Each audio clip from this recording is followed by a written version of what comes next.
well, just as long as I get there safe, like I really don't care. Like, well, that's what submission is. That's what submission is that you. Down that I think everybody is at some point deserving to receive love and to be even into marriage if they do aspire for marriage. I believe that society shapes how we view things and how we look at things in our life.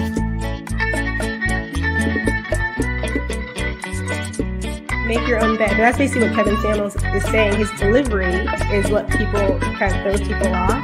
But basically,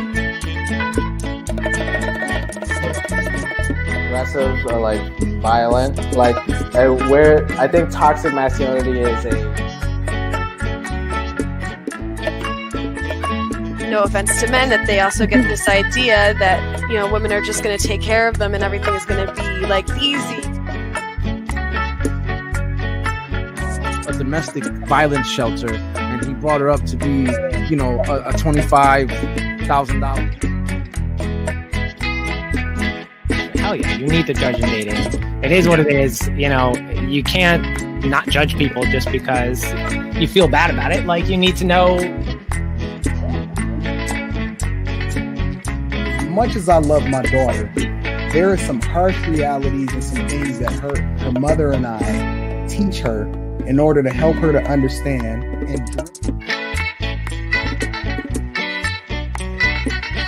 Like, I'm sure everyone knows a woman that, you know, had sex all the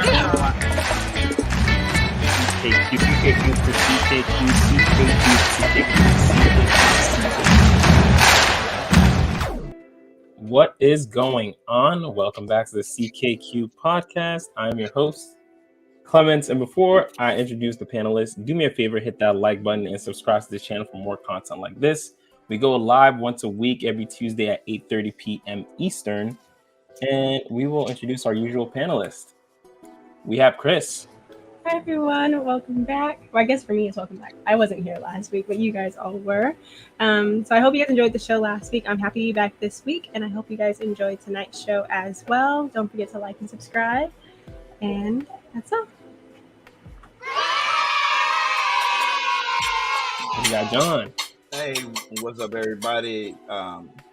Steve, I love being here on CKQ Podcast. I did miss last week, okay? And I actually missed the show, but I had some important meetings I had to attend to. But you can always get in touch with me at behavioral_consultant on Instagram, or you can just tune in on Tuesdays, and I will be here at the same time most of the time. And we got Queen.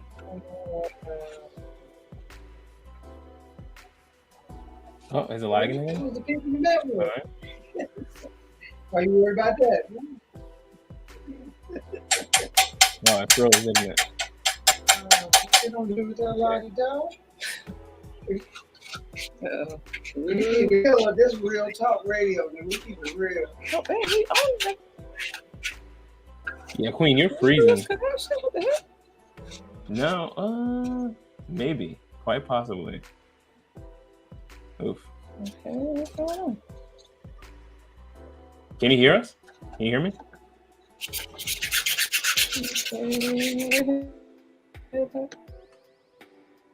Wi-Fi. Oh, they're 313? Yeah.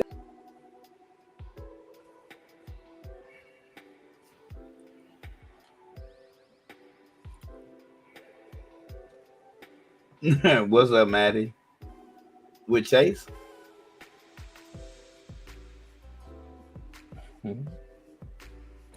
Thanks, Maddie. Okay. Well, while Queen finishes all that, Queen, I would suggest if you can hear me, leave and come back into the stream. That might probably help. Let's do that. All right, guys. Since she's not here, since I don't know where Carl is, we will start the stream. And I want to start with, which one do I want to start with? You know what? Yeah, let's start with the Old Andrew. take. Old take. I know you're gonna pop it off with old Tate, get everybody riled up a little bit. Nah, Get them not all yet. going. Not yet, man. I'm a pacifist. I don't get people riled up. Come on,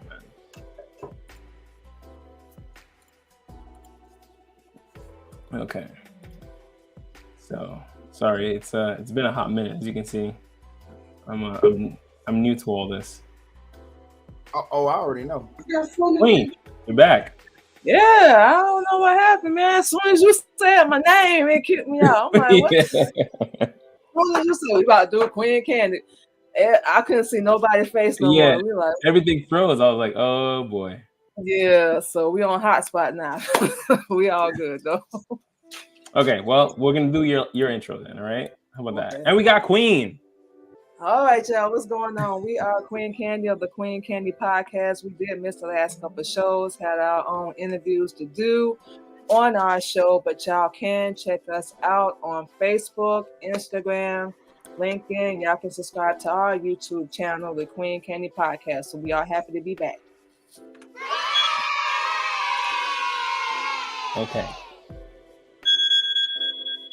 And now we're gonna start the show. Hello, Madison.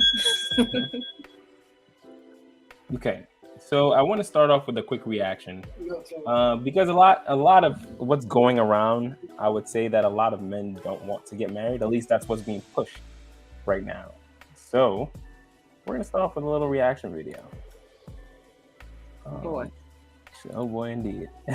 You be having these, man. All right, we're gonna start with Andrew. All right, so fair use. Let's move you to this screen. Make life a little easy. Fair use. I think the reason it's not happening today is that I don't think many men actually benefit from marriages or relationships anymore. And people are always going to have to require some degree of incentive.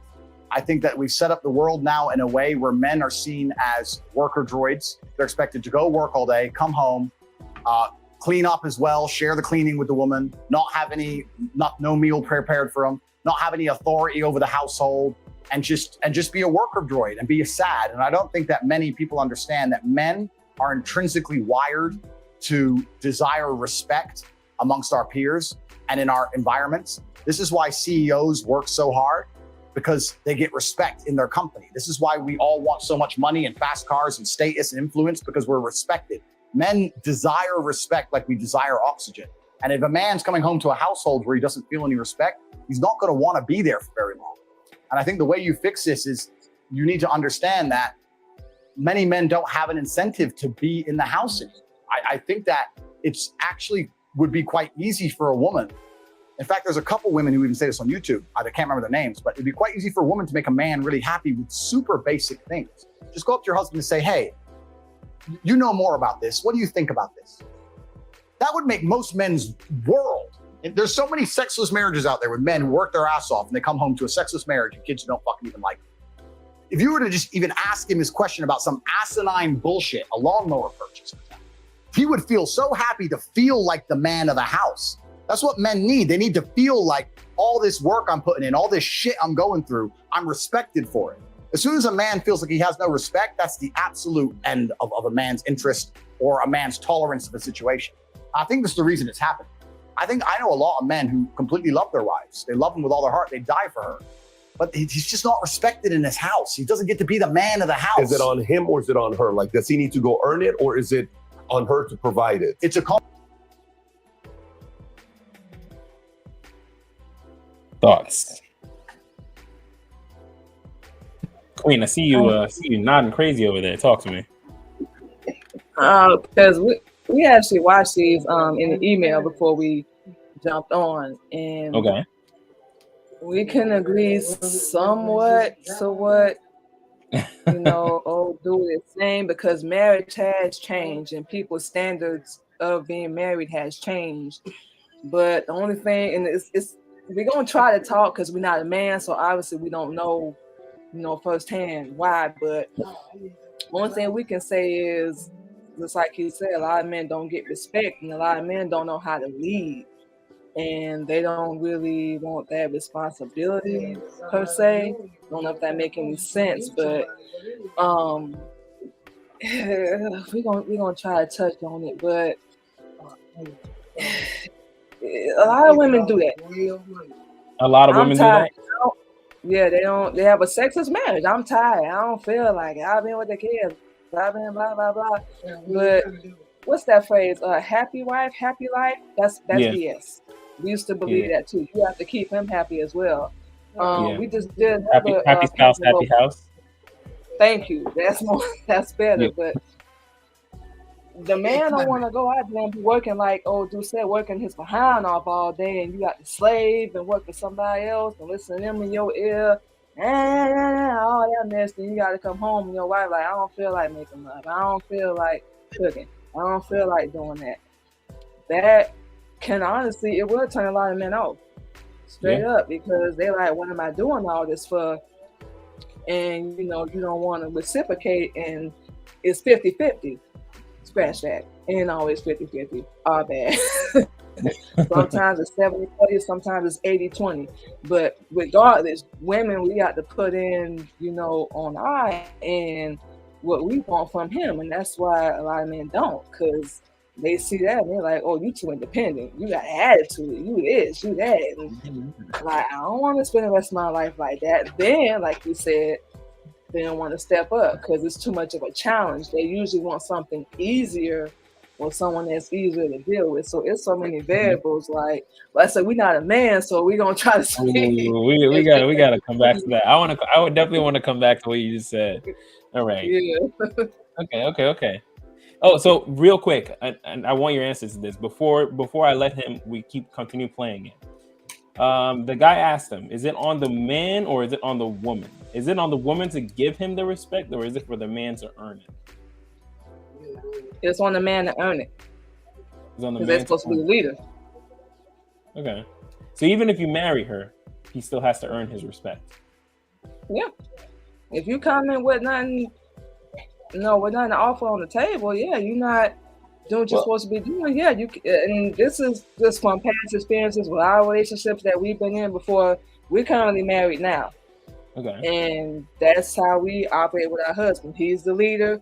We give him respect. Not saying he controls us or nothing like that. No. Whoever else is there could come on the camera if they like. If they want.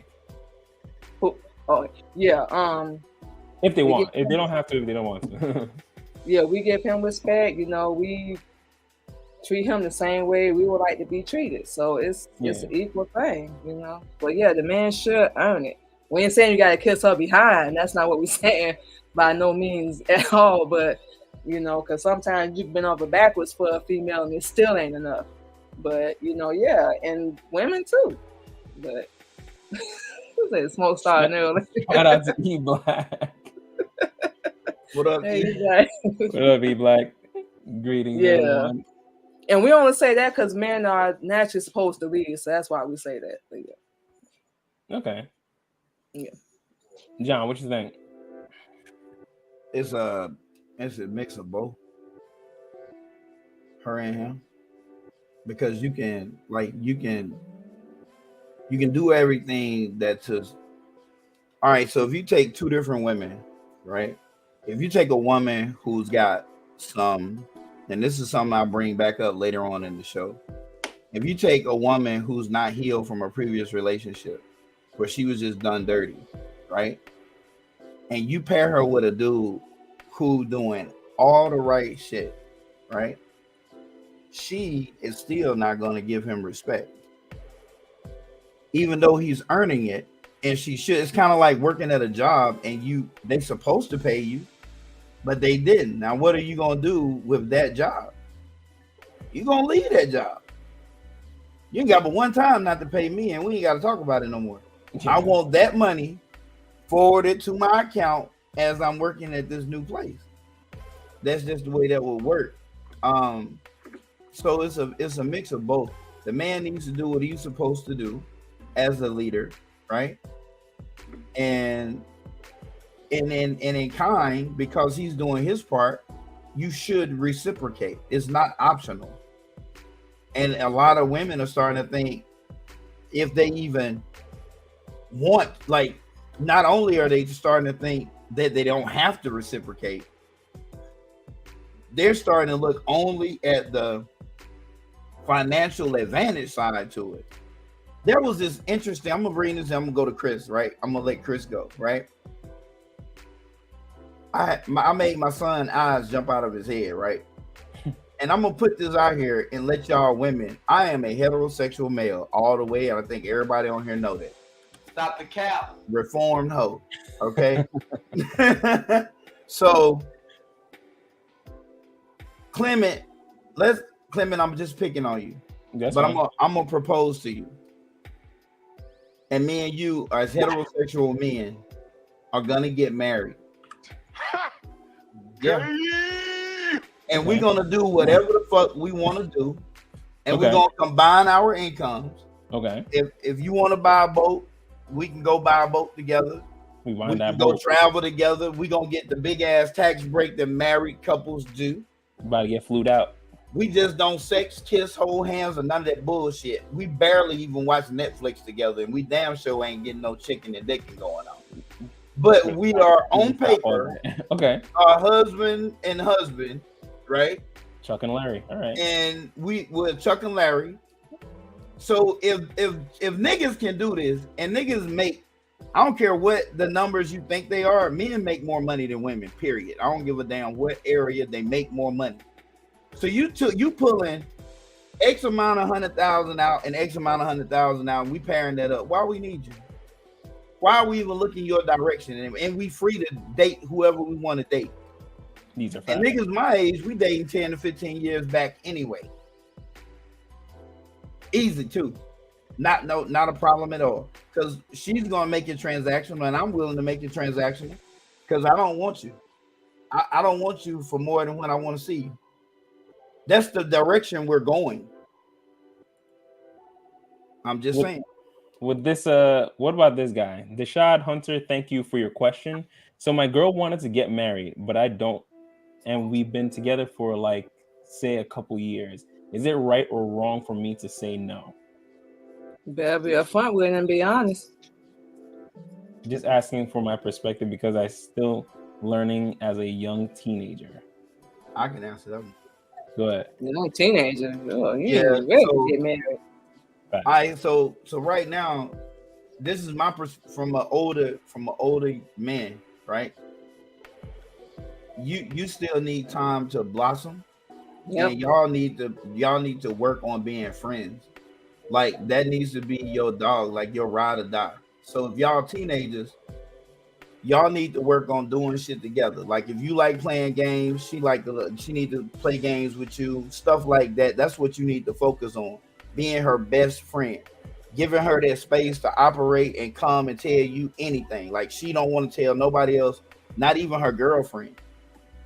And you got to be able to like not want to tell nobody else, just her. But she's got to be mature enough to handle the good, the bad, and the ugly, because that's what a marriage relationship, that's what it's like. Don't fall into that trap as advanced dating, because it's not advanced dating. Or someone with a very insecure that wants to just lock you down, and they want that to be you and only you on either part, because it can be man or woman. And I'm not talking about you really specifically, I'm just giving you an example. But I'm not going. I used to say that it's pretty young, that young, oh, that's too young. But nah, I think y'all need to grow together, but I don't know, how mature your relationship is, because some of the most serious relationships I've ever been in was when I was young. Like I really, like, y'all don't have shit. Like it ain't no convenient, ain't no, well, unless you got some type of, fun that she know about, or some fun that you know about, or for her, y'all just really like being around each other. So focus on really like being around each other, like all the time, because it's really big, it's really important, and just grow from there and build together.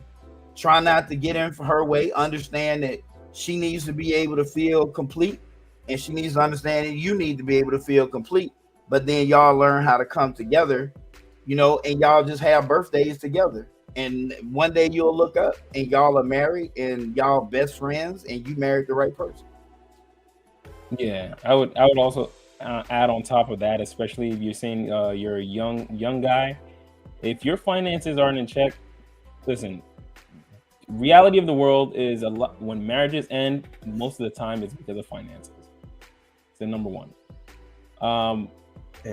And women will work with you if they love you, but most of the time they are looking for you to take on the lion's share. That's the reality. Yep. Sometimes it can change, but for the most of the part, that's the stagnant reality of it. So you need to get the financial aspect of your life in order first before you try to move into anything greater. You actually kind of need to have your life in line. The hard part for both men and women is that men need to have their financial path kind of laid out, their plan for life laid out before a woman can hop on. If you're just kind of willy-nilly going and seeing whatever happens, like Madison said, you're going to waste her time. And women have far less time than we do because they have a biological time clock. So you guys can grow together, but know that you actually want to be with this person versus I just like wasting time together, because you don't get time back. Yeah, that's my little spiel. Chris. I agree with what he said. As for, I'm trying to think of anything that he said I didn't agree with. Men do need respect. That's, I think one thing that took off with Kevin Samuels was the whole men only need 3 things, and it was like eating, sleeping, and sex, which that's something that basic humans kind of just need. But when it comes to husbands and what husbands need in their marriages, they need respect. That's probably one of the first things that they need. And the way that women have to show respect to their husbands is something that they have to learn how to do, because it's not something that necessarily comes naturally to most women, right? Like letting your husband have final say. If you live a more biblical lifestyle or within gender roles, your husband probably is going to get final say. You get input, right? But ultimately he has final say, and you have to be able to respect that decision. Not talking poorly about your husband with your friends or with family, that's a sign of respect that women need to practice not doing. Like there are so many ways that you have to show respect. So to answer the question about if it's a combination of both, him earning it and her just respecting him, it is a combination of both, because there are lots of respectable men that aren't respected in their homes and don't want to go into their homes. They do everything that they're supposed to do, but their wives still don't respect them, whether it's ignorance or just her needing to be in control, whatever it is. It definitely happens that way, but it's a combination of both. The men have to earn it, and the women have to practice kind of relinquishing some of that control, that need for control that they have. That is insane to me. The fact that it's like, man, I married you, I'm still working to keep the lights on in the house, and I still have to earn your damn respect. Is that a joke? Women. Ridiculous. Well, you both have to continue earning each other's respect, right? It's more so maintaining. You're maintaining a certain level of respect, right? If you didn't respect him at the time that you married him, you probably shouldn't have married him. But it's more so like maintenance than it is earning, I think, if that makes sense. Fair right? Enough. So you don't want to lose his respect, and you don't want to lose respect for him. But over time, you can gain more respect for him over the years as he does things for you, right? That love will grow, that respect will grow. And also you practicing showing him respect will change and evolve and hopefully get better over time. But I guess for Dashad, to answer his question about the marriage thing, I think the one rule, I agree with what the men said on here. I think one rule of thumb that I think a lot of people are messing up with is this like blanket idea that they just don't want to get married. I would say if you're ever questioning, this is generally for younger people, if you're ever questioning whether or not you want to get married, if you want to have kids someday, just put in fine print that you have to be married before you have kids.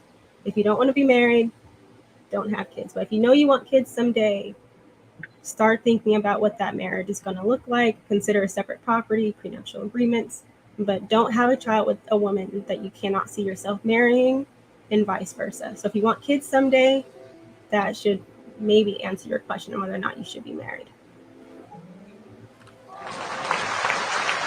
That's a very good point. Because not a lot of people do that, but marry before you carry. No, we didn't do that. Oh my God! Our folk did not do that. So that's good advice. We got to agree with that. But yeah, we will definitely get to know. You ain't got to be in no hurry. Get to know whoever you claim you love, but y'all, especially when you're young, and had all our kids before we even hit 30. So we just had the oldest turn 18. So yeah, get to know that person. If you ain't gonna marry him, if you long time, everybody just want to jump in the bed because their emotions, it feels good, they think it looked right at the time. You can tell you from experience, we still dealing with how can we say a payment from a dude that we should have never gotten involved with. We got a 12-year-old daughter now. Yeah, Madison, it ain't black and white. It ain't always, you're gonna get married and then have the kids. It can be, reversed. But yeah, get to know that person. And if you ain't ready, don't get married. Number one. So if you having doubts, take your time. Seem like he is. Take your time and get to know that person. Get yourself right and get the truth and the knowledge of who you really are. Because if you don't know that, you ain't gonna be able to love nobody. You just won't. Facts. All right. So now we're gonna go back to the video. Fair use. Fair use. Combination of both. I think it's certainly on him to earn it, but also the matrix programming is counter to him.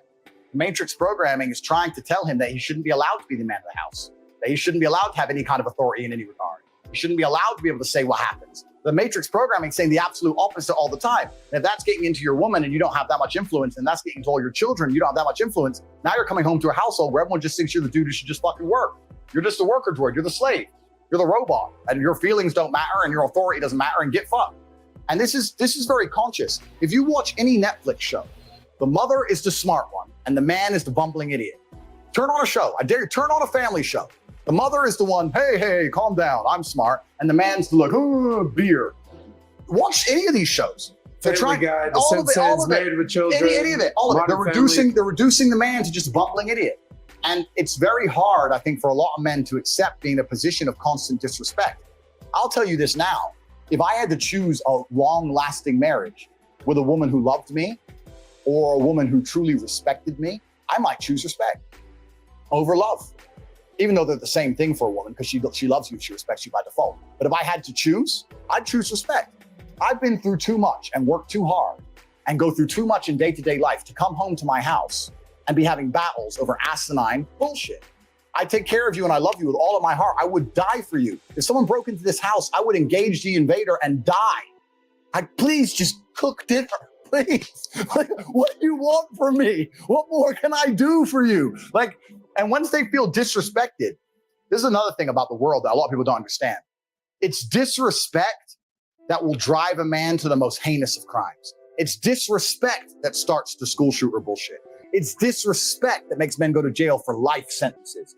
It's disrespect. When you truly disrespect a man in a public and permanent way, that's when they switch. That's why I'm so respectful in public. You don't know who the fuck you're talking to. He might be on his last fucking straw. And you just disrespected, hey, you're a fucking bitch anyway, you're skinny motherfucker, fuck you. You don't know. That might be the last time you heard it.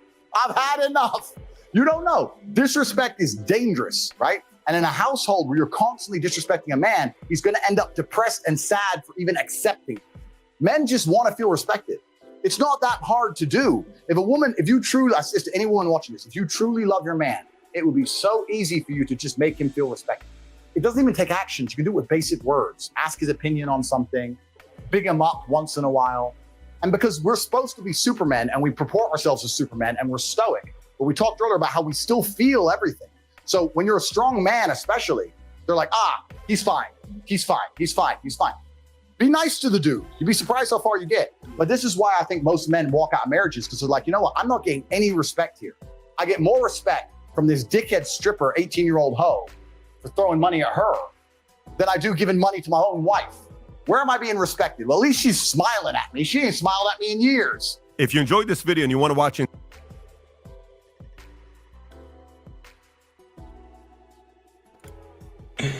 The man was speaking facts. Facts. All right. All right, Queen. You don't like that? No. Nah. Oh yeah. Oh, Nah. Why? Why? Yeah, because normally, I mean, it seemed like you would be like on board with that one. Why not? I thought you would be. So this is very surprising. Like, what's up, Queen? You backing out on us? No. Our Queen too. We ain't got nobody, man. Don't nobody care for us. We not backing out. We just saying, like, why would you go for outside attention? If you're not happy, just leave. If your wife is not giving you what you need, just leave. That's what made our face look the way it did. Because and we did say it before. You know, a man would bend over backwards and do everything for a female, and sometimes it's still not enough. But if you're not happy and she's not giving you what you need, don't go to no strip club and find a hoe. Leave. You know, you have control over yourself, so you can't blame her if you decide to go out and sleep with somebody else. You can't blame her if you decide to go and cheat. Yeah, she probably ain't doing what she's supposed to be doing, but yeah, it's maybe it's just us. We don't know, but we're not. That makes you look bad. Yeah. You know, so yeah, you can do a whole 360, like for real. But he had us up until then. It's like, why I got to work all that? That's interesting. I can't get no respect. You know, that's true, because some men will work and, like we said, bust they behind all day, just like our husband. We do our best to respect him. We try it every day. And he give us the same thing. But a lot of women don't do that because they get these like attitudes. They get comfortable. You know, after they've been married for a certain amount of years, I ain't got to do this no more. I ain't got to, you know, please them sexually or say thank you, baby, just for doing something simple and small. And she very well may be wrong, but it doesn't give you the right to go to a strip club and find a hoe and throw money at her. Just leave. That's what did it for us. Go ahead, John. All right, so let me put some context behind it. You know, a woman to stay with a bad man even though she know he ain't shit.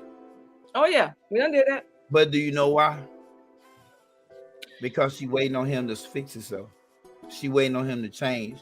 She is waiting for him to love her more than what his current situation is and become the man that she thought he was, right? Mm-hmm. Same thing with a man. He don't want to leave. He don't want to do that. You feel me? He don't want to leave you completely. And you got to look at the other dynamic. We could throw money at hoes just to talk to them or whatever. It don't mean shit. Like it don't mean one thing. A man can even woman go did, out. would that be the same thing? If a woman went to a little Chippendale club and threw money at a dude, and men will leave. A woman, just like you said, will stay with a man 10, 20 years and he keeps cheating on her, putting his hands on her, but the second she do it, he bounce. So is it the same for a woman? Because we're not the same people. So that's why we can't never answer that the same way. That's a double standard though, bro. And it's gotta be a double standard. That's a double standard. Life has double standard. Well, life is full of don't do it if you don't want it done to you. It's a double standard all day. It's a double standard. It's like a really big deal when it happens when it happens to a man. Because I know what it takes for a woman to do that. Like you got different types of women, I get it. But after John's done that big curve right here in the middle, right? Yeah. Where all the women are, not these outliers. Well, my homegirl did it and she said it was it. Nah, average woman is not gonna do. And let's talk about sexually for a minute. Okay. A woman ain't finna drop her drawers for a nigga she don't know. But a nigga hit a girl that he don't know, he ain't gotta know her name. Why you think like being a prostitute is like the best industry? It is recession proof, depression proof, and them niggas don't know them damn. The only time you know this motherfucking name is because you became a regular. And you know how you became a regular? You know how they get the regulars? Everybody like, cause she got that good. Hell no. You gonna tell you what she do? I'm gonna tell you what she do. She listened to this nigga. Yep. She talked to this nigga. Sometimes them niggas Smile get a at him. girl and don't even have sex with her. He just wants somebody to talk to. Boy, we are pitiful. You know that, like, this is bad. Like, I'm with Chris Rock now. Like, nigga, no, Chris Tucker. It's like, no, Chris Rock. I said it right. Chris, like, the only motherfuckers is unconditionally love are kids and dogs. It damn sure ain't us. You know, I used to be out there in them streets, and the girls who made the most money, they whole game was talking to this nigga, complimenting this nigga. Nigga be butt ugly. I'm like, what? But that's her game. It's like, oh my God, you look so nice today. And he was like, yeah, really. I mean, this nigga ain't matching nowhere. Bless his heart. But he smelling nice. Got some fucking Stetson on or some bullshit. You know what I'm saying? Done brought our little robes over. And I'm like, do your thing, girl. But she asked him questions. And he mentioned something that this girl used to do too. She would say, you know, I'm going to get ready to buy a car. And I was wondering if you could help me. Now, she was setting him up for the woo, woo, woo. She was setting him up to pay the down payment. But guess what he did? He paid the fucking down payment. Because the fact that she listens to him, sometimes she would not make money off of him. Sometimes she would go over and just visit with him and cook for him. Because he was a very good, very high paying client. Like, he was good.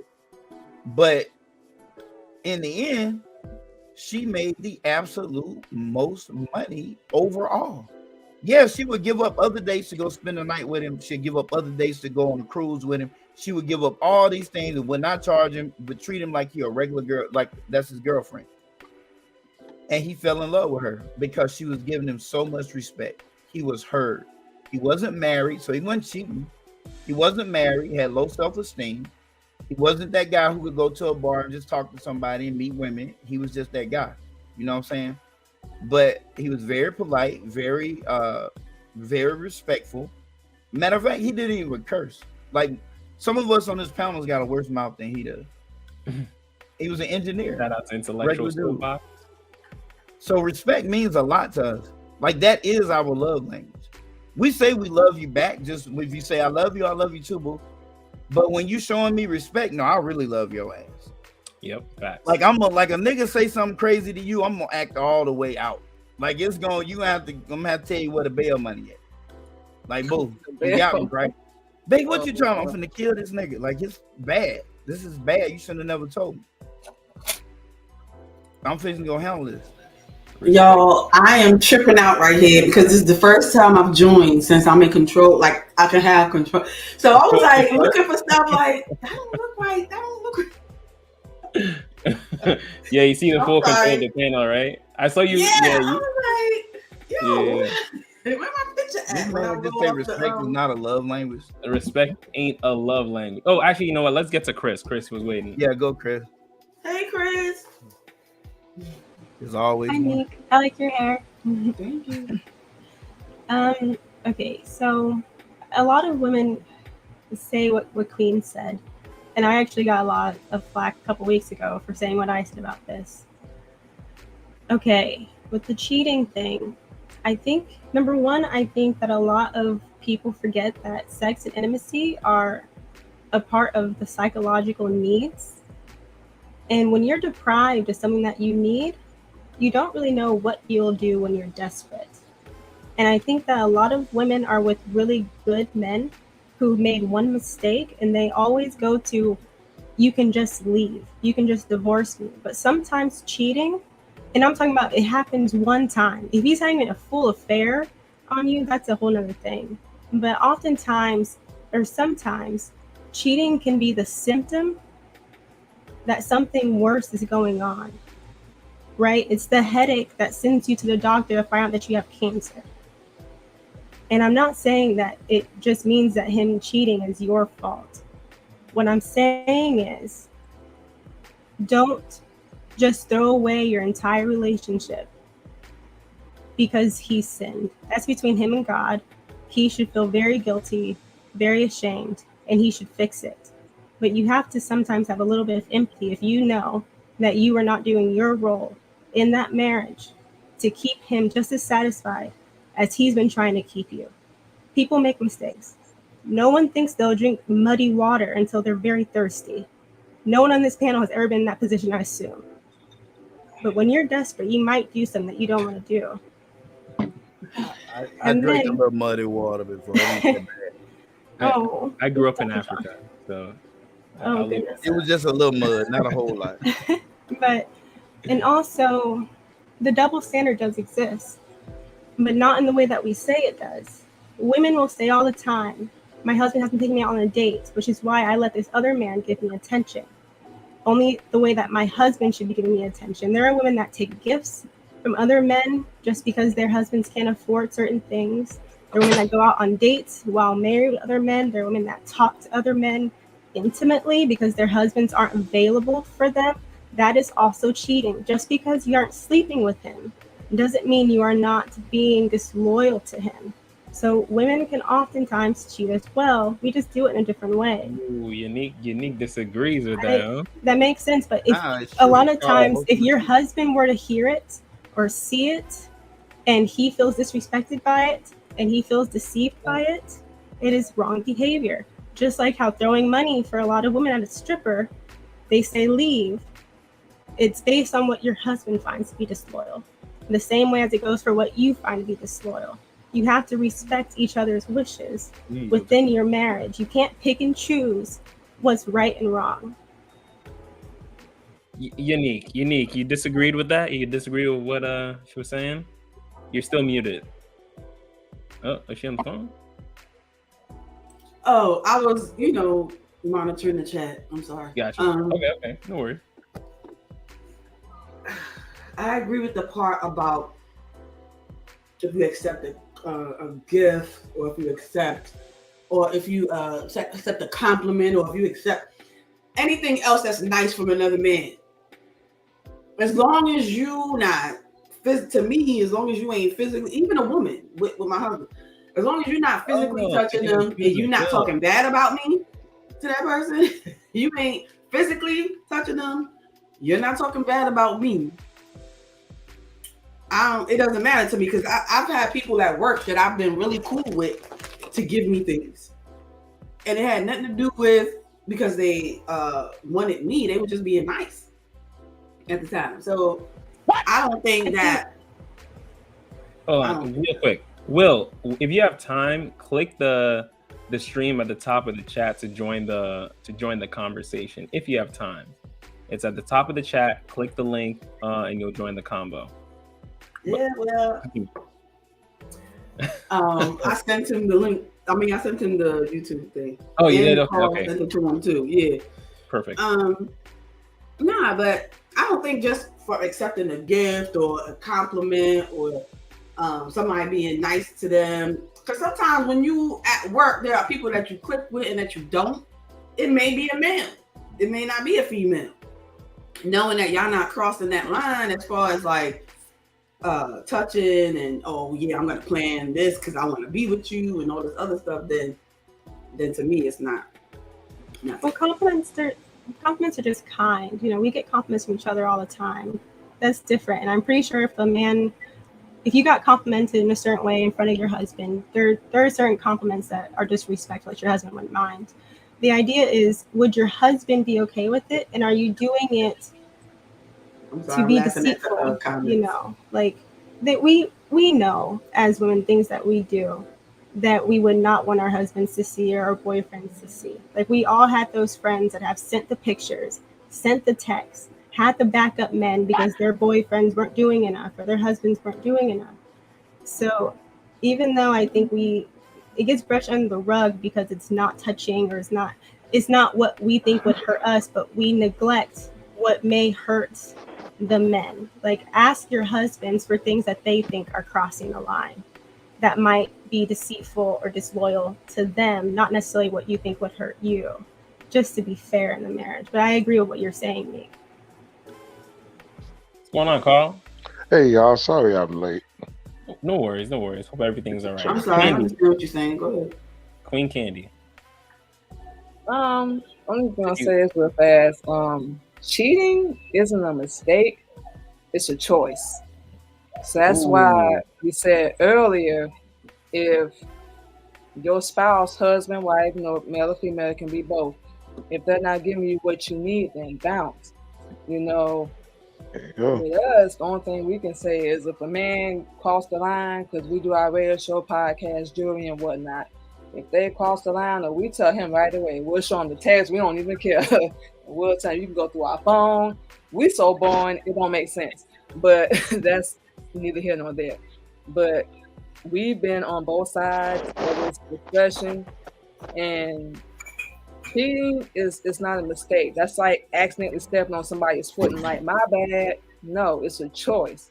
So if you feel like we said, whether you're male or female, you're not getting what you need, you're making that choice. You already had that pre-thought in your head.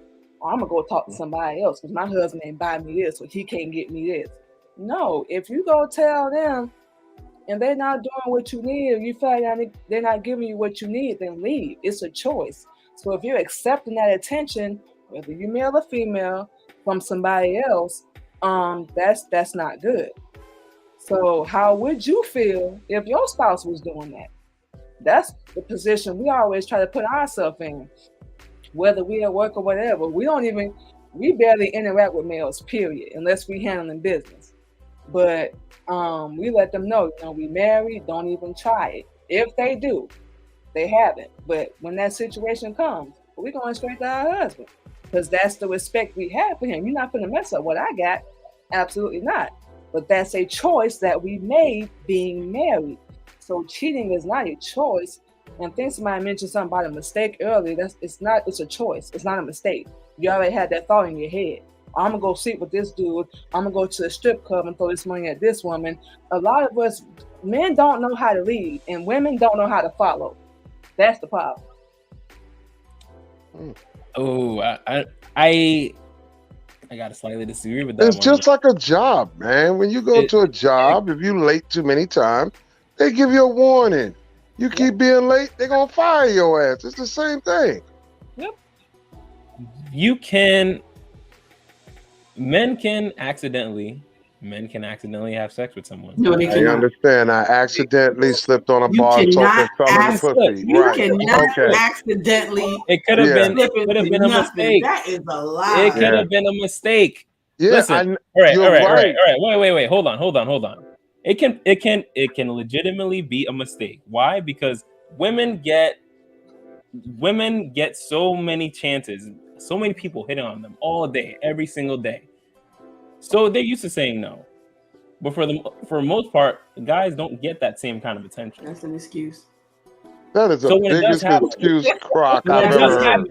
So when it does happen, you guys were maybe drinking, all right? You were at the bar. She complimented your bow tie for some reason. Blame it on the Henny. They made a song after it. They were bad jokes, but you laughed at them, right? A little touching the chest, all that stuff, It can accidentally happen. We didn't know her name. We didn't know discipline. We didn't know who she was. And it doesn't mean we didn't love you. It does not mean we did not love our wives. All right. That's true. That is true. Men don't always cheat because they don't love us. That's what I'm saying. And that's what I'm saying. It's a big difference. It's a big difference because we can do that. And again, she was nobody. She was a nobody. We don't remember how her hair, what hair color she had. We don't. He said men fight with a lot of temptation. How many men do we actually know say no to pussy? None. I don't know anybody who say I don't know no man. Unless you gay, we don't know none. Yeah. Unless you gay, I don't know man. The only one we know. And I gotta agree with the women on that one. And most guys are gonna say yes to sex because it's sex. They have to get to a certain level of maturity to realize, all right. That's what I was gonna say. I'm not lumping them all in one sum because but a majority. Listen, man. Once you get to that maturity level where you can say no to it, Carl, and we you were just got that. talking about this the other day, and you were on the guys, and now I'm on the guys, and you're saying no. Come on, man. No.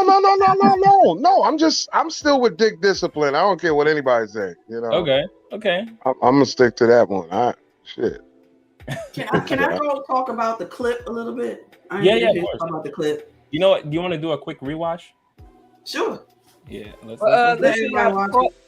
before Yeah, y'all go do that, we got to go ahead and get out of here. I'm gonna go ahead and do my show. Oh, you got your show? Yeah. Today is actually our 2-year anniversary of doing our podcast, so we about to do a little. What's the name of the podcast? It's called the Queen Candy Podcast. It's gonna be live on YouTube, but y'all probably still gonna be on here. But if y'all able to, y'all come over to our channel and definitely check it it out. We probably gonna be live for about an hour, but yeah, we're gonna go ahead and get out here. But we definitely gonna be back next time, man. I appreciate you coming. All right. No Thank you again. All right, y'all be Take safe. care. All right. All right.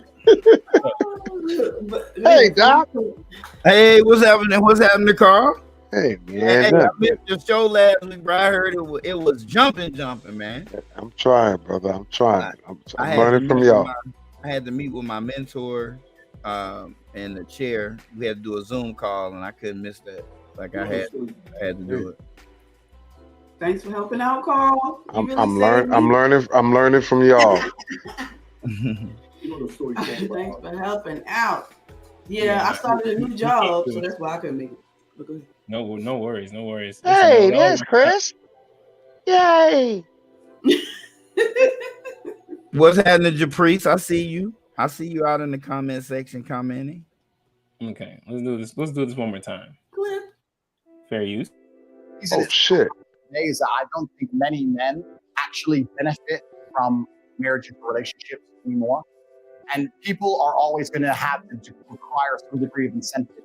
I think that we've set up the world now in a way where men are seen as worker droids. They're expected to go work all day, come home, clean up as well, share the cleaning with the woman, not have no meal prepared for them, not have any authority over the household, and just be a worker droid and be sad. And I don't think that many people understand that men are intrinsically wired to desire respect amongst our peers and in our environments. This is why CEOs work so hard, because they get respect in their company. This is why we all want so much money and fast cars and status and influence, because we're respected. Men desire respect like we desire oxygen. And if a man's coming home to a household where he doesn't feel any respect, he's not going to want to be there for very long. And I think the way you fix this is you need to understand that many men don't have an incentive to be in the house anymore. I think that it's actually would be quite easy for a woman. In fact, there's a couple women who even say this on YouTube. I can't remember their names, but it'd be quite easy for a woman to make a man really happy with super basic things. Just go up to your husband and say, hey, you know more about this. What do you think about this? That would make most men's world. And there's so many sexless marriages out there with men who work their ass off and they come home to a sexless marriage and kids who don't fucking even like it. You know, there's some people in this world that will never be able to say they've been married for 20 years, and that dude right there is one of them. You think so? Of course. He's worse than Kevin Samuels by a long shot. I gotta disagree with that one. But Unique, I believe Unique wanted to actually comment on that clip. Talk to me, Unique. So, I guess y'all might be surprised about me agreeing with the respect piece. Boom. I wouldn't be. Oh my God. But the respect piece, yes. Because thank you, Will. He is when tripping. it comes to me, that's like a big thing. Like, I know I want people to love me too, but you're gonna respect me, you're gonna love me and respect me. Like he said, you're gonna naturally respect me because you love me. You're not gonna love me and try to disrespect me at the same time. Now, once you do, then all is fair to me. But my thing is, respect is the number one when it comes to men. Respect is the reason why we have those guys out there in the streets right now fighting and killing each other. It's respect. Not to say, that's the difference between like relationships and what they doing out in the street.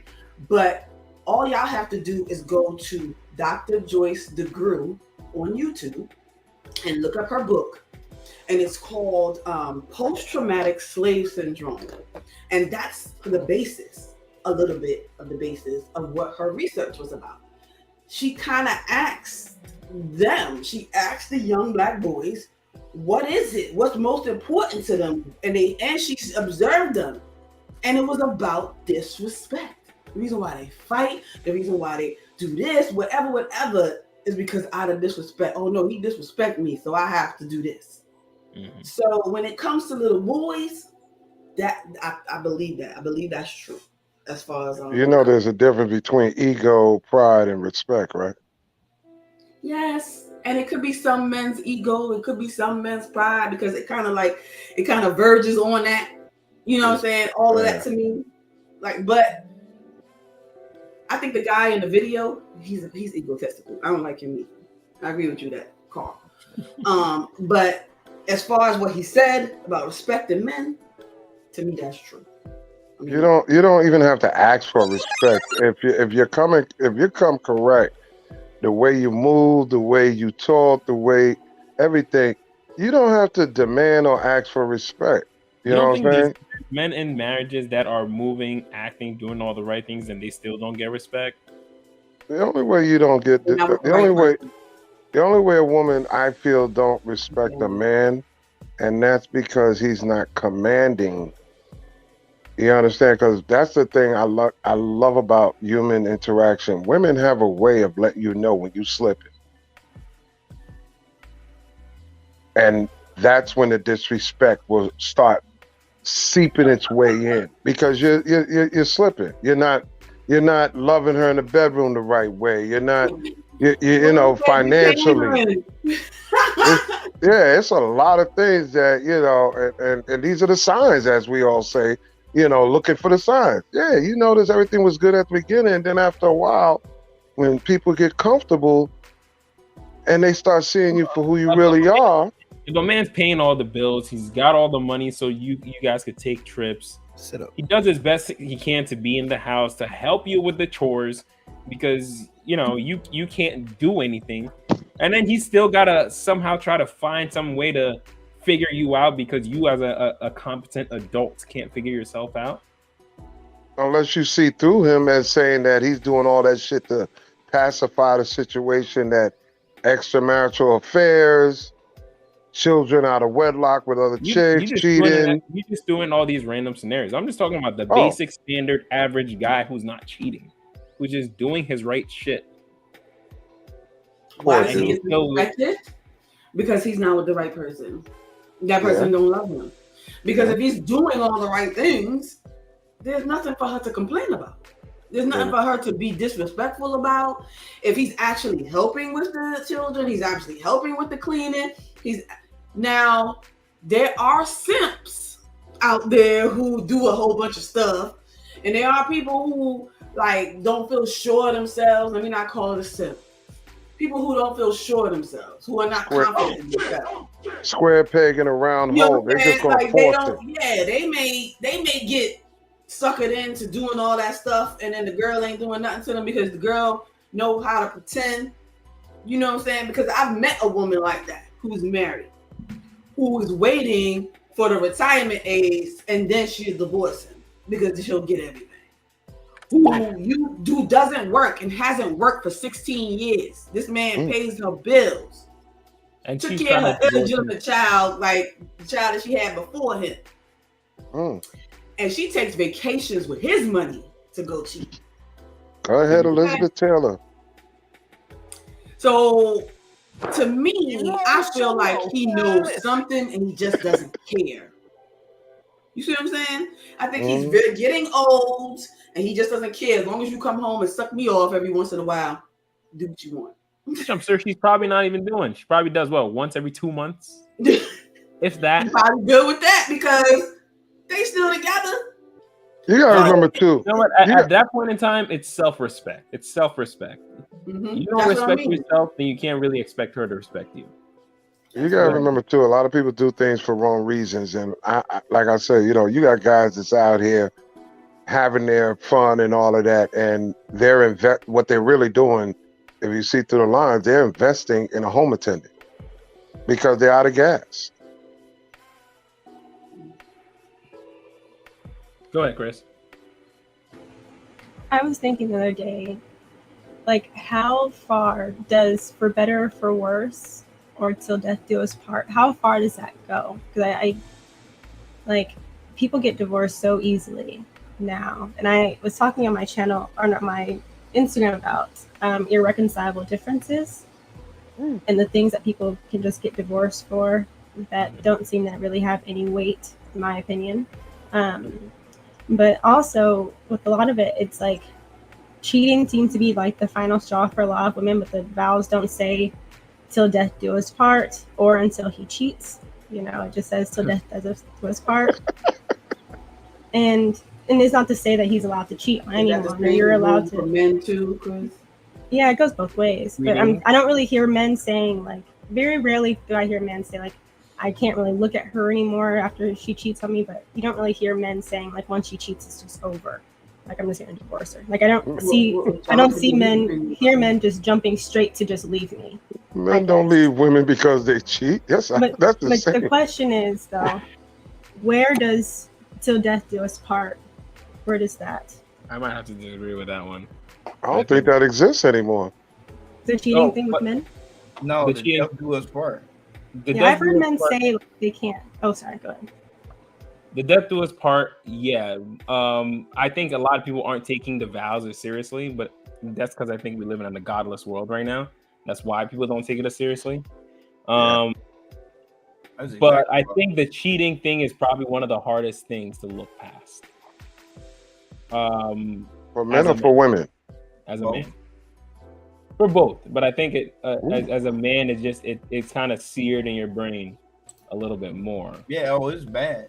As a man, I think it's worse for y'all. Yeah. Yeah, I mean, when I got it's cheated completely on, emasculated. I didn't even want to, like, I couldn't even have sex with her. Like, we had a great, we had a really great sexual relationship, before I started working a lot. And then when she took it elsewhere and I caught up with her, I wouldn't even get excited for her no more. Like, you gotta go, like, tonight. I mean, it was so bad, I paid for her for a hotel for like a month. It's some of that respect too. Period. It's respect. That wasn't my with men. But I don't see you no more the same way. So you done let somebody else.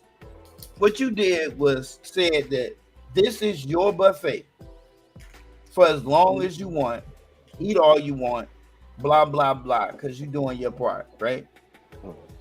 When my part to give you the lifestyle that you love starts to impinge upon that time, I can't be in two places at one time. So you found another dude to spend time with like that. I don't want you no more. It's like letting another nigga eat off my plate. I don't want that. Y'all go share that, eat that shit together. I don't want it. She's not like wearing another man's drawers. Oh, it's terrible. When I tell you it's terrible, I'm talking about it is terrible. It's terrible. It's terrible when it happens to a woman. But I'm telling you, from a man it's happened to, there is a physical response to you cheating on him. Kissing her would be like brushing your teeth with someone else's. Yeah, your thing is not going to raise up to the occasion for her no more. That. It's not going to work like that. But see, that's why I asked if it was male or female, because I've seen a lot of chicks cheat on dudes, and I don't care how much crap she did, that nigga didn't go nowhere. Because it could have been that he's so long, like he could have been getting older. You got to look at everything that happens. For a lot of variables, right? For a lot of variables. But with women, it's different. Women, you don't even have to cheat. Just a hint of cheating, they go. And that could be the excuse for the most part. That's more so my point, though. Like, if I can interject here, that's more so my point. It's not men. I've heard a lot of men say, like, I can never look at her again if she cheats on me. Yes. But what my point is, openly, women are more likely to say things like, once he cheats, I'm gone. I don't hear men saying that. Like, men will say it's going to be really hard for me to get through it. Or I can't look at her the same anymore. But I don't hear men saying immediately, I'm just going to divorce him, or she just needs to divorce me.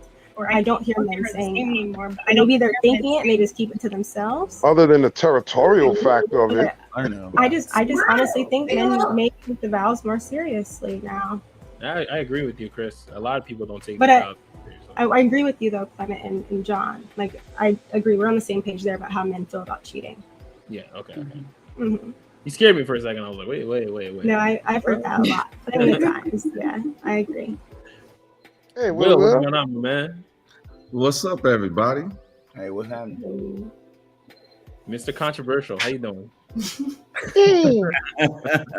So on Sunday, he was on Carl's thing, and then yesterday you did the same subject at the end before I left.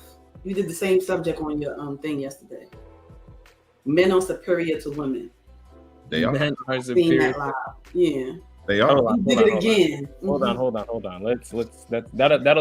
That'll derail the conversation real quick, okay? It's There's true. a topic that we have today, and we're gonna try to stick to I know. Okay?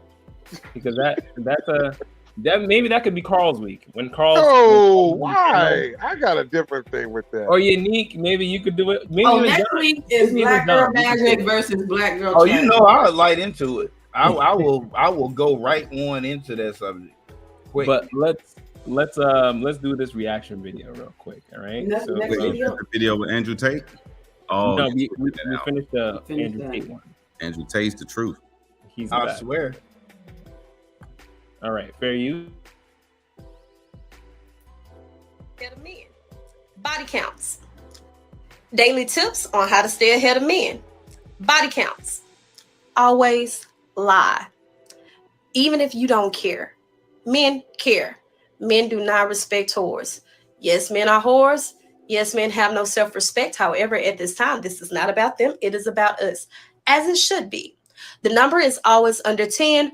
Preferably, I recommend 4. If you want to be a little bit more realistic, 6 and 7, especially for you ones that are 25 plus, okay? If he asks you the last time you had sex, we always say 60 to 90 days. Make a little razzle-dazzle with it. For the slow ones in the back, ladies, that is 2 to 3 months, okay? Your wholeness does get deleted. It rolls back and rolls off like Walmart prices used to. Follow me for more daily tips and tricks. Daily tips on how to stay ahead of men. Tell him he's getting fat. Tell him he needs to watch his weight. Tell him he has rolls. Tell him he has stretch marks. The only thing that should be fat on a man is his wallet. The reason his back should be wide is because he's lifting. He should not have a dad bod. Even if he drinks beer, not acceptable. Doesn't matter if it's cold in the wintertime too. A man should be big enough and strong enough and should have enough muscle mass in order to make you warm. We should not be wearing the same bra size. A man who does not lift, he lacks motivation, he lacks discipline, he lacks consistency. We don't need that. Yeah, no, not a real man. Fat men are not real men. So make sure you lower his self-esteem. Tell him nobody's going to want him, not even you. We don't like fat men. Tell them they're fat. Follow me for more daily tips and tricks. It's your daily reminder of how to stay ahead of men. Never admit you're accountable for anything. What we do is we blame him first. If he catches on to us, then we accept responsibility. However, you are never to admit you are accountable because men are stupid. If he doesn't know, play it off. What the manipulative bullshit is that? It was funny as shit. Fat ass. Is she a comedian? Well, you guys don't agree with that? Roll in front of her. I don't even have to look at her fupa and I know she need to stop talking. All right, you know what I'm saying? What the hell? What's up, man? Type it in the chat. Seriously, that was all manipulation, all 4 ways that she just talked about, because it's not with the good intentions. I mean, I understand about the male's weight and health, but when you're doing it to manipulate to get your way, it sounds like build a man. Come on, man. That ain't being true intent. That's not correct. Man, let me tell you. Will, since you haven't joined the chat yet, talk to me. What do you think? Yeah, let Will go. He up here now. I mean, okay. I always ask people, I don't care what people's logic is. I ask them, how's it working for you? So if you're going to get with a man and tell him you've been with less than 10 men, if a woman gets with a man and say, I've only been with less than 10 men, or I've only been with 4 men, okay. My girl told me she's been with a handful of men, and that number is super low, like 4 or 5, whatever. I don't care if they lie. I don't care what they say. I'm not taking their word for anything. Say whatever you want to say, because I never ask these questions. Men get themselves in trouble when they start seeking information.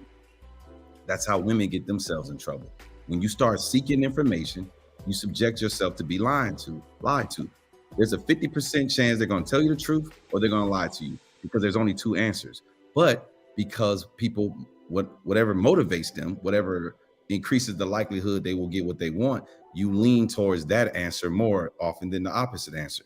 So if a woman tells you she had 30 men and she know that lessens the likelihood you will pursue her, she's not going to tell you. So why ask her? No one's going to tell you anything if it potentially hinders them getting what they want. Loss versus gain. Say it again. Loss versus gain. Yeah. So I mean, but you know, critique her is almost pointless. I mean, she's fat. She's talking about men can't have dad bod. She's a bully. Women don't want men to be bullied. She's promoting lying. Women say they don't want men lying. She's promoting hoeing. She don't want men. It's just, there's no accountability. She even said, don't be accountable, lie to him, and if you get caught, then own up to it. So what I'm saying is this. Ladies laugh at this. Ladies think it's cute. It's funny. It's not funny if we was up here promoting, telling the man, yo, choke your woman till she's about to pass out and let her know who's the real man. Let her know who's the king. Exactly. We don't, I always promote on everything I do. It's like, what is it that you want? When someone says what it is they want, I ask them, are you getting that? If they say yes, I then sometimes, rarely do I ask them, I'm like, is it at the expense of another person not also getting what they want? So if you're getting what you want, cool. Whatever you're doing works for you. The person who's giving it to you, are they able to get what they want? If the answer is yes, I step out of it. I don't say anything because it doesn't matter. That's why I don't talk to married couples, because they've agreed to be together. They're both getting something out of it. We should sit back and shut up. But for the women who are dating, the guys who are dating, you guys didn't see me last night. I went live and I chewed into this little dude's ass because he's 23 years old. He's dating He's dating a girl who's 19. And I told his ass up on live because I told him he's been an asshole. He's going to pick himself up. Everybody thinks I always come hard at the women and I just let the men skate, but that's not true. I go way harder on men than I do it on women. I just don't like going hard on men in public because men have a different, men respond to public shame different than women. I could be sitting here having a conversation with the blooming Ebony and I could be having a separate conversation with Clement. If it's done publicly and I embarrass the blooming Ebony, she'll probably get mad and never talk to me again. If I embarrass Clement, he might kill me.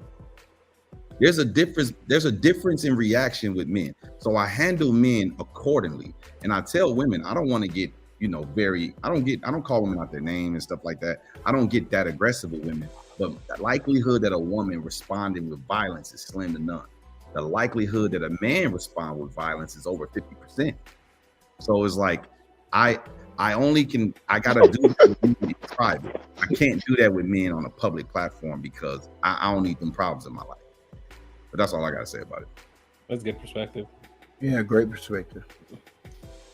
The respect aspect, that's why men want that respect. The number of partners you had before me or I had before you shouldn't be the point of focus in our current relationship.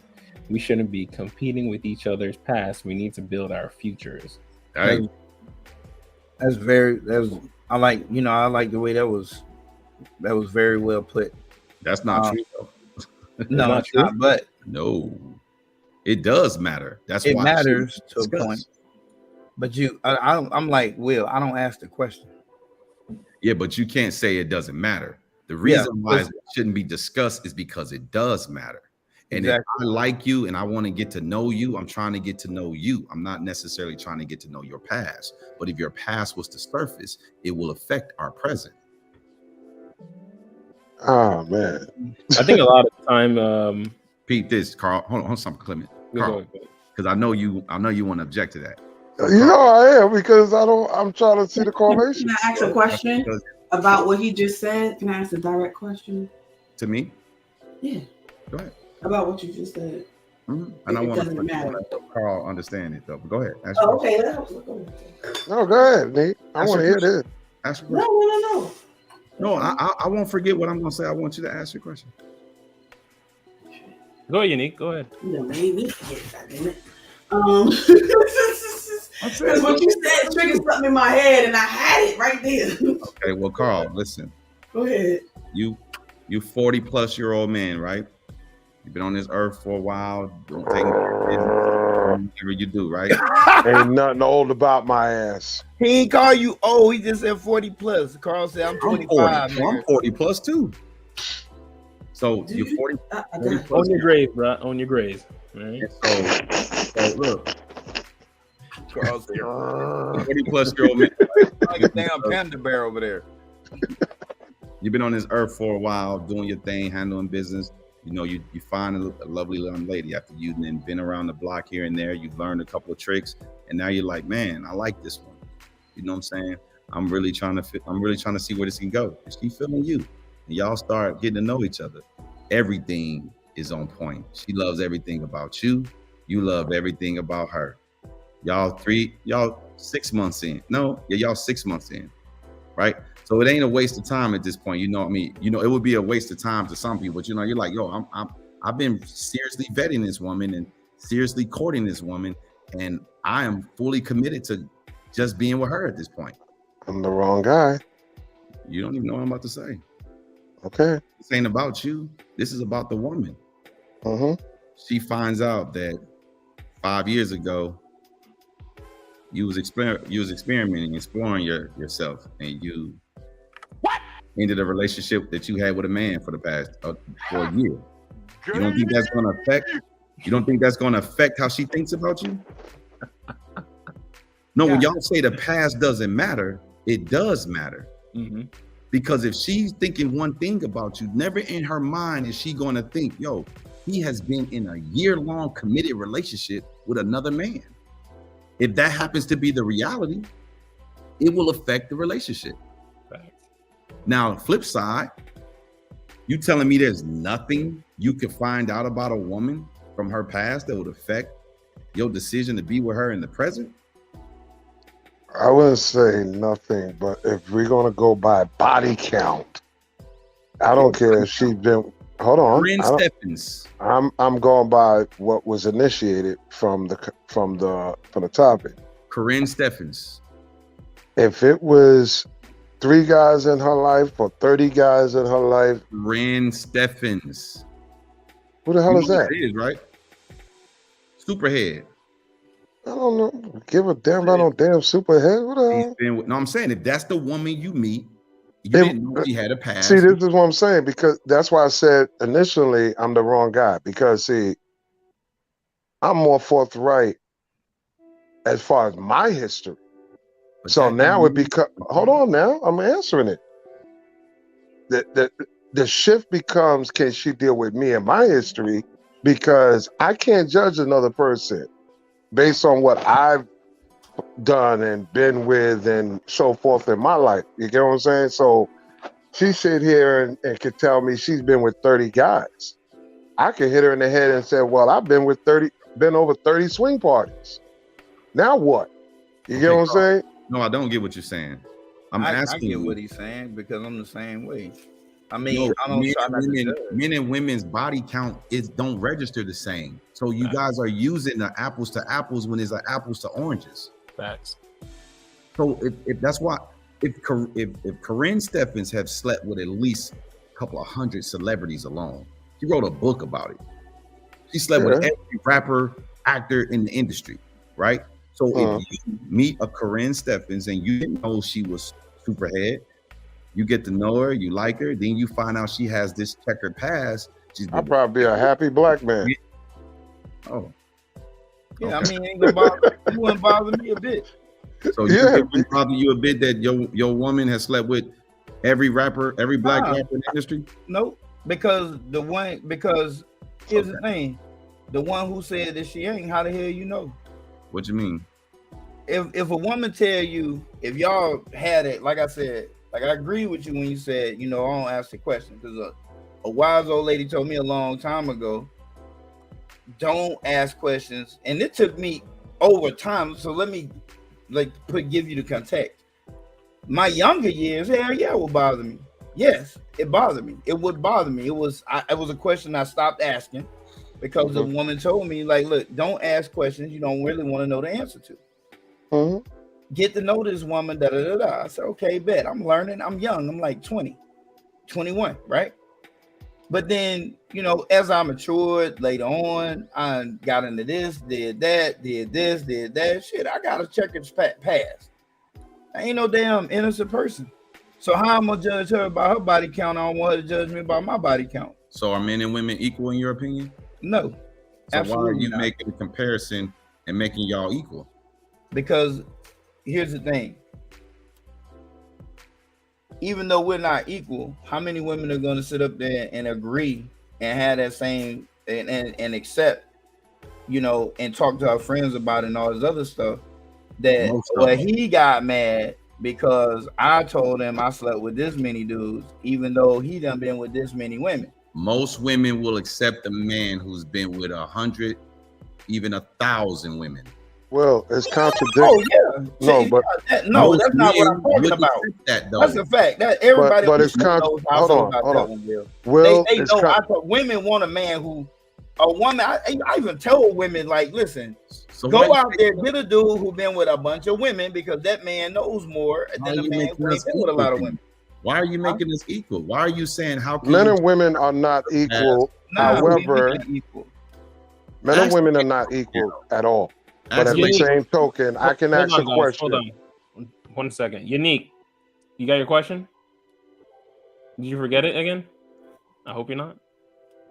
No, I wrote it down. I was just saying why because y'all keep saying men and women are not equal. We're not. They're not. I'm not going to sit here. Hold on, Carl. Let her get out her question. All right. Okay. The question was to Will. Do you think if you don't bring up the past, that it won't affect the present relationship? You know, I don't like saying I don't like saying it depends, but it actually, in this case, it does depend because your past being unspoken about doesn't mean it didn't happen, right? So if it comes to the light of day, depending on what it is and depending on who she is engaged with and what his thoughts are on her past, it could affect it. So if you know that this is something that has a slight to strong possibility of surfacing, you might want to get this out the way sooner than later. Don't get it out immediately. Make sure you guys kind of like each other. Don't wait till you love each other. Make sure you like each other enough to fight through something like that. Because if I don't like a woman enough and something surfaces that I'm just really don't want to deal with, I'm out. Can I try? Can I try a small experiment? I might fight for it still. Listen. Wait. No, I'm not saying. Okay, maybe I'm asking the question wrong. I'm just saying that you're saying don't say anything about your past because it can. No, I mean you said why bring up your past because it does matter. Is that correct? I said I don't ask questions because it does matter. Yes. And if it's something I don't want to hear, listen, when I meet women and I tell everybody this, the objective is fun. You're trying to have fun with this person. You're not trying to love this person. You're not trying to marry this person. When you realize you enjoy this person's company, that's when you should try to get to know all the other intimate details about this person. Most women try to find that out first. And that's the problem. They start asking important questions of a man they don't even know if they enjoy having fun with. So who cares what the answer is at that point? When you realize you like someone, like, man, I like this guy. I like this girl. I could see myself being monogamous with this person, being in a committed relationship with this person. Now I need to go investigate my closet to see what kind of skeletons is in here that may affect this relationship. And if it's something that can surface, if it's something that's dead, only your best friend knew about it and your best friend passed away, keep that shit to yourself. But if it's something that can surface, there's a lot of people out, I shouldn't say a lot, there's enough people that have the information that you can no longer control it. You better get in front of that information if you decide to be in a relationship with this person before you decide to be in a relationship with this person. Well said. I agree with everything Will is saying. The reason why I asked the question because I felt like I thought you were saying never to even talk about your past. So you're not saying that. So that's if it will never surface, never talk about it. But if it could potentially surface, you better talk about it. I'm not gonna go investigate a woman's closet to go find out if she was a hoe in high school.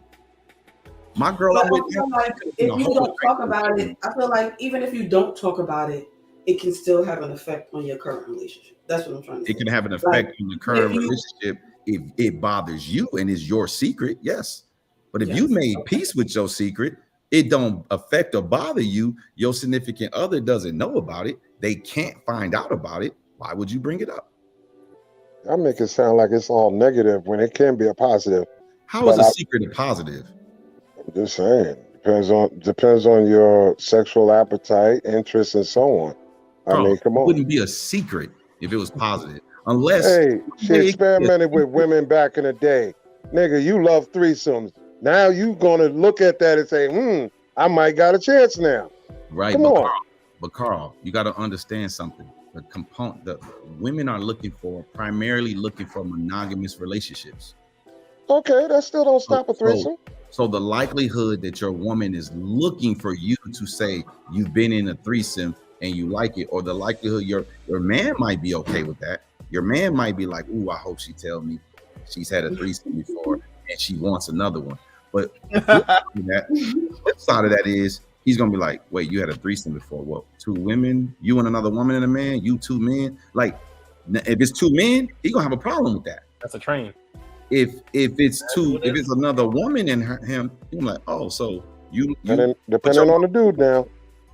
Hold on, listen. You put your mouth on it too. Now all these girl trips and this stuff and that. Listen, bro. Men don't necessarily want their woman to be bisexual, hanging out with her friends and licking on each other and playing with each other when he's not around. Facts. So you thinking that this is just going to be cool, that this is men can get jealous over women too. Don't think men do get jealous over women.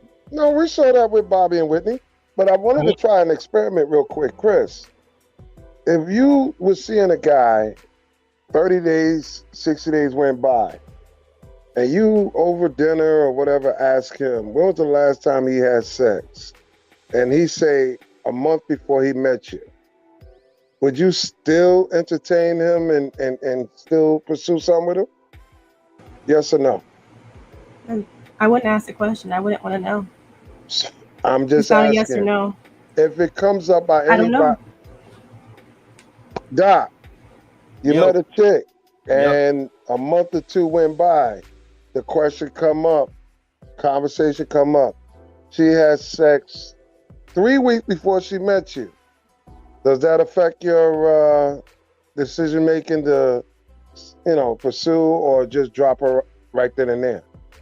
Nah. It wouldn't matter. See, the point of why, like, I'm not gonna make a potentially lifelong decision based off of an event like that. But I'm not gonna have sex. Now, if you ask me, will I entertain having sex with her that night? The answer is no. No, I probably wouldn't. Why not?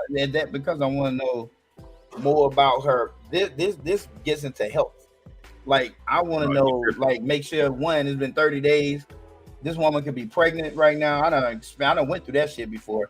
Like, nah, nigga, I'm gonna need you to have 3 menstrual cycles that I know about before we hopping into any damn thing. You ain't trapping me off because I don't want to be using condoms. You want to see the pattern? No, okay.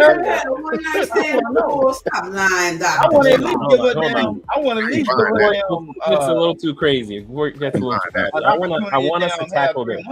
I just wanted to say that. Hold on, Carl. I wanted to tackle this real quick. Treasure said, thanks, Treasure, for this. The body count shouldn't be a competition, but rather lessons learned. With each past encounter, an experience was gained from it. Examples of what not to do in the future. What do you guys think of that? I disagree. So do I. No. It shouldn't be a competition. So you think the body count should be a competition? I'm lost. No. The experience. the whole, I mean, first of all, I don't even know why it's even labeled in terms of competition. Men can have whatever body count they want. Women cannot. Yeah, typically a man is probably going to have a higher body count than a woman. So why would a man be? Why would it be a competition? I don't. That's why I first and foremost don't understand the first part of it, right? But rather lessons learned. Like, what do you learn from it? I don't know what people are learning from having sex with someone. What do you learn? Oh, you learn a hell of a lot. What? Well, what worked with Sally didn't work with Tamika, so maybe Tamika taught me how to eat better. But that's not necessarily learning. No, that's preference, right? So what didn't work? What worked with Sally didn't work with Tamika. Tamika taught you something, and then that didn't work with Kim. You didn't necessarily learn anything, right? You have this experience, and now you know different things, so you could kind of say, "Oh, I've learned what women like their clit licked or whatever." Okay, cool. You say you learned that, but it's you learned how to be versatile. But you learn. But what it's saying it is if every time you have sex with someone, you're learning something. That's not true. I think she was saying every past relationship you learn something. I think that's what she was saying. I think that's more what she was talking about. An experience with not every person you have sex with necessarily. Okay, I listen. I read sentences the way they're written. She said the body count shouldn't be a competition, but rather lessons learned. I don't know how y'all I don't know how y'all got relationships out of it. That's one of the problems we have, and I always have when I go live on IG, is people always interject what somebody meant. We need to get better at communicating what we mean and stop expecting people to derive to the conclusions for us. Then the rest of it says, and I'm not taking no shots at her. I'm just saying, I'm just reading what she wrote. With each past encounter, an experience was gained from it. Yes, an experience was gained, but lessons wasn't necessarily learned. I think you learn a lot. I think personal lessons were learned. You learn a lot. Relational lessons were not learned. What was learned then? You can say you learned. Well, that's what I said. What's a lot to you? Two things? Well, let me interject a minute. You gotta understand this coming from a female too and not a male. Oh no, it makes a difference. No, when a female, women female don't really... is like she learned that not to fall for this particular type again. No, she didn't. You understand what I'm saying? No, she didn't. And like with us, we liable to have sex with somebody and we won't give a damn. You know what I'm saying? Like it didn't matter. Women are notorious for making the same mistake over and over again. So how are you saying not just women, people learning from well in her mind? Can make in her mind, the fact that a lesson was actually learned, you can't even answer that because you don't know. Now, in her mind, she feels like whatever had her to engage in a sexual event with that person, she learned, oh, I ain't gonna never do that again. Or she got, I guess, sexual regrets or sexual remorse. Bro, or whatever. I totally disagree. What you're saying, like you're not really learning a lesson based on what she's saying from but why do y'all support? I know what she's saying. I know what she thinks she's saying. No, why do y'all support that? If she's wrong, just call her wrong. Why do y'all even making sessions like, oh, I understand what she meant by that? Why do y'all do that? Perception is greater than assumption. And I mean, you can't. You're like Carl is saying, like you can't. Like, how do you know she's wrong in her mind? Yeah, perception is greater than assumption. She thinks she's right in her mind, right? Cool. She thinks she's right in her mind. My question to you, gentlemen, is she right or is she wrong? If she's wrong, bring it to her attention that she's wrong. Okay, agreed. Don't pacify the fact that in her mind she thinks she's right, so we understand why she's saying it. No, I can tell you right away. I understand why you're saying it. You're wrong. Now, do you want to know why you're wrong? If she doesn't make room for why she could be wrong, then she doesn't want to help herself get better, and you got to leave it be. I'm not saying force the truth down anyone's throat. But this whole notion, and you gentlemen are doing it when you act like body counts, like when you say things like I got a body count. How can I judge her for having a body count? That's wrong to say. You shouldn't even say that. Why? Because it makes women think their body counts count the same as your body count. Let me rephrase myself. I have got other things in my past that I don't want her judging me on, so I'm not gonna judge her about, you know what I'm saying? So I'm not gonna judge her on her body count. Like I don't care. But what you're doing is you're taking your personal experience, right? Something that only affects you, which is now you're being selfish. And let me break it down why. You're taking something that only affects you. You're giving a concession to all women by blurting this out. Every woman that hears you say, oh, well, I got a body count, she can have a body count too. Who am I to judge that? I'm not talking about the body count. I'm talking about other stuff other than sex. But listen, it's really not the body count that bothers you. You just don't want to bring attention to her body count because you don't want her to find out or bring attention to the thing you're trying to hide. You're making a concession and saying, yeah, her body count could exist because I got this secret that I know is a lot worse than her body count. I don't agree that's the issue. I mean, that's not it either. I don't agree that's the issue. I'm not gonna judge her like that because I'm not I'm not a choir boy. But don't get me wrong now. That sounds good though. Wait. Do you guys think that most guys are going to judge the woman though? Yeah. Nigga don't give a fuck if she got laid last week. He gonna still smack. And the same goes for the female. I don't know why you're trying to dissect it different. That's bad advice, Carl, man. But that's Go ahead, Chris. But that's the sad part is that a lot of men would probably still sleep with her. Exactly.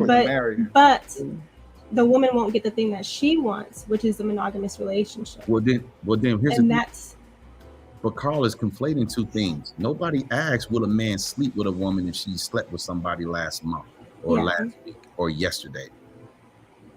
Now that's bringing something else in. If the woman wants a relationship from a man, which and most of them do, believes that sleeping with him too fast will jeopardize that, what should she not do? Sleep with them too fast. Okay, but what do women do? Sleep with them too fast. Okay, so help me understand how a woman is doing what makes sense. What did she learn?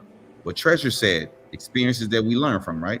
What did she learn? I say women make the same mistake over and over and over and over. So help me understand how I'm wrong and what I said. You know what you're riding on. You're riding on the coattail of judgment. And one thing that I'm not going to do is I'm not going to judge a woman because judgment is real, bro. No, it's real, but I'm not going to do it in a sense of where, all right, she slept with a guy last week. Okay, what that got to do with her and our relationship today? But you see how you and John are different? John said if she slept with a guy last month, he waiting for 3 period cycles. You saying she could slept with a guy yesterday. She could have slept with a guy 3 weeks ago, but guess what? That doesn't have no bearing on today and right now. She is in a relationship, a long-term relationship with me. So what happened prior to is irrelevant. She's not in a long-term relationship with you. She just met you. You're not listening to what I just did. See, I said the dynamic she had with dude 3 weeks ago was probably just that, just sex. Whereas with me, it's a little bit more serious than just sex. But you're not in a long-term committed relationship with her 3 weeks. Let Chris get her word in. Go ahead. Go ahead, Chris. I think the biggest issue is that we don't know how to guide people based on what generally happens. We always project what we think we would do onto the entire population. The better advice to give to women is be more intentional. And the less people that you sleep with recklessly, most likely the better your outcomes will be. Simply because you probably want a certain type of man, and that man may not like the fact that you have a high body count, and you should be protecting yourself in all of these different areas. Not just there might be that one man that might accept the fact that I've slept with 30 guys. We cannot keep giving women advice on exceptions when we know that a lot of men typically do not like when women have had that much sexual experience or a certain level of sexual experience. And for a lot of men too, to go back to what was your name? Sorry, I think it's covering the comment is covering Will. I think what he was saying earlier made a lot of sense about it surfacing. Some advice that I've heard women give, older women who focus a lot on dating men that have high value, high status, are in the limelight.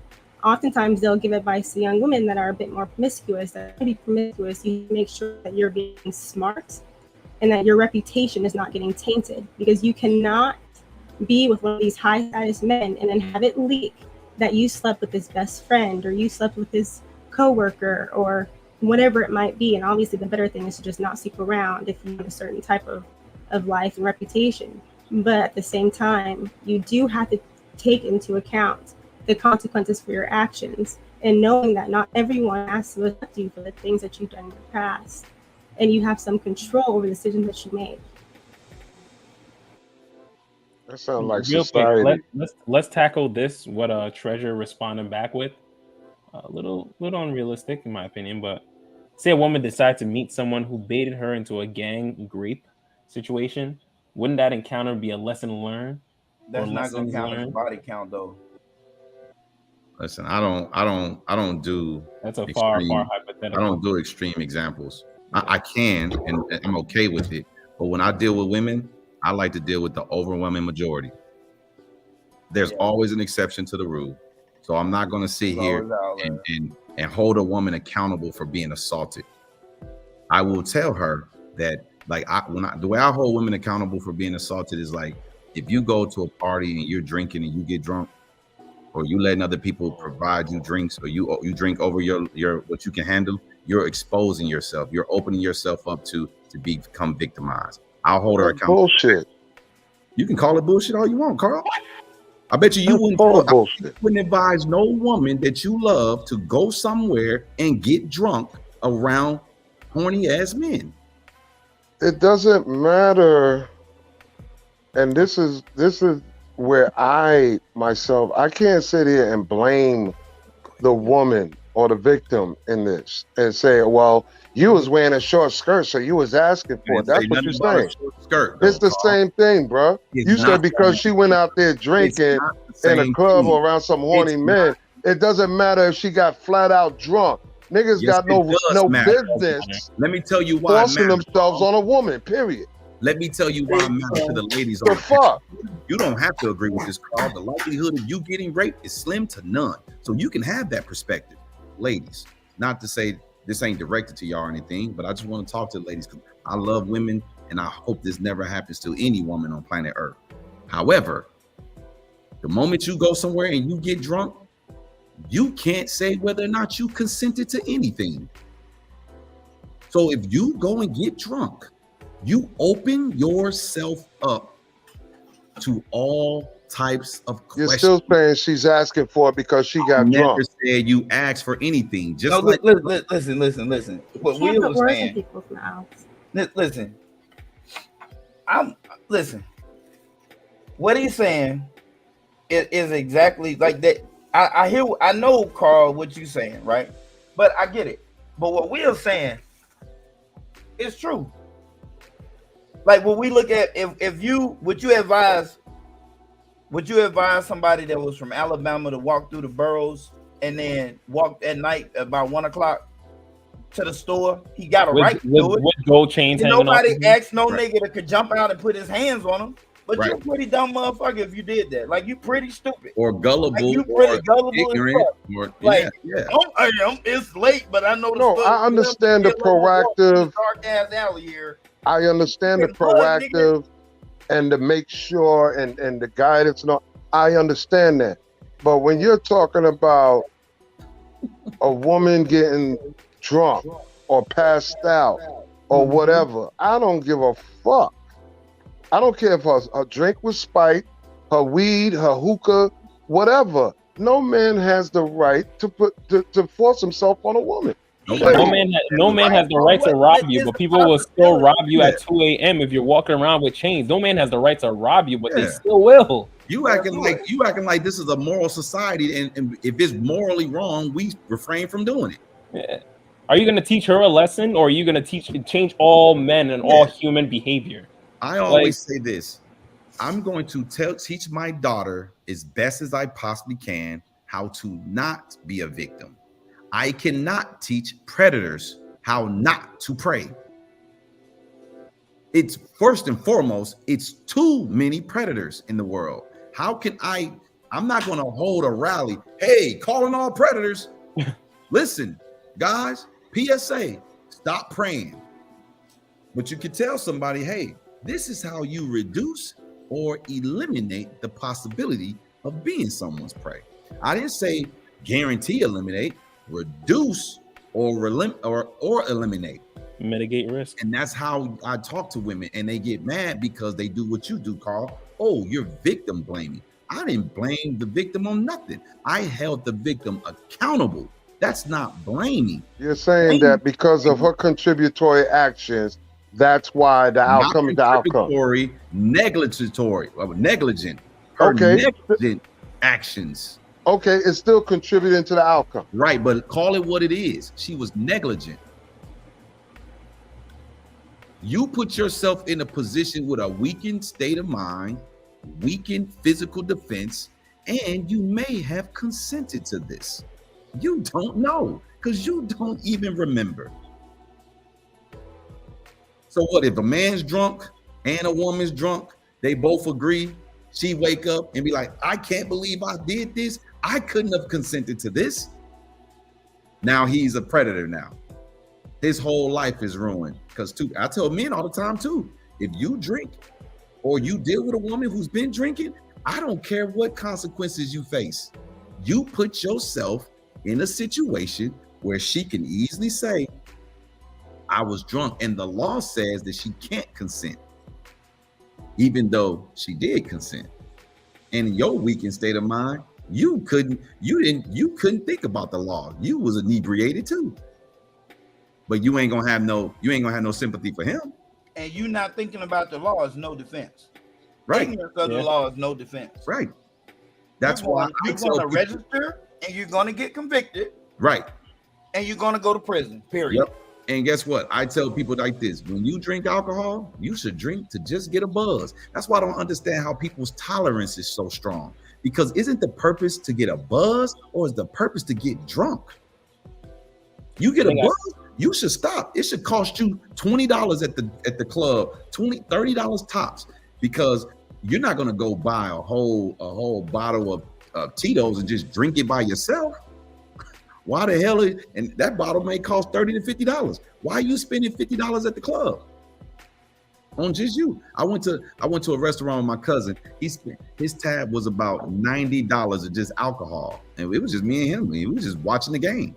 His tolerance was that high that he could drink that much liquor. Depends on what stress, what I don't depression, care. What excuses for people? I'm not making excuses. I'm just saying that people's tolerance is based upon what their mindset is during that period. You know, a lot of people justify drinking, like you said, a whole bottle of Tito because they're facing this, they're facing that. They don't know how to deal with whatever situation they're in. I'm not justifying it.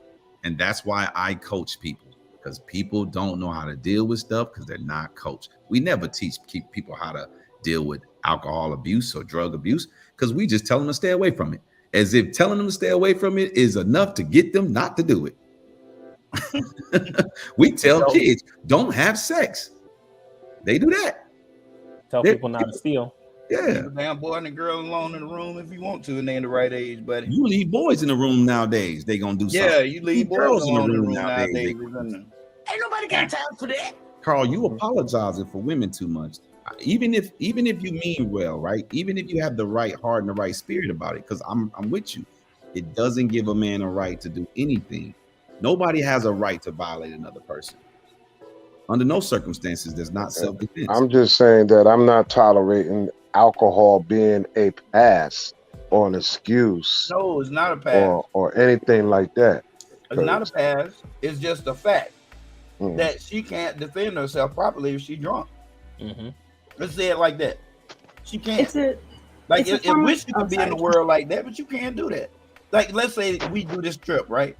Chris, the girls, all this, we all go out. We go to Las Vegas, right? They can drink as much as they want to. I stay sober. But I know I'm going to watch them And I'm not gonna let no strange dudes come talk to them about shit. They Right. gonna start, hey, nah. Come on, Chris, let's go. Come on, Yannick, come on, whoever with us. Because I already know, I know the game. It's so many, everybody talking about Bill Cosby. You know how many frats?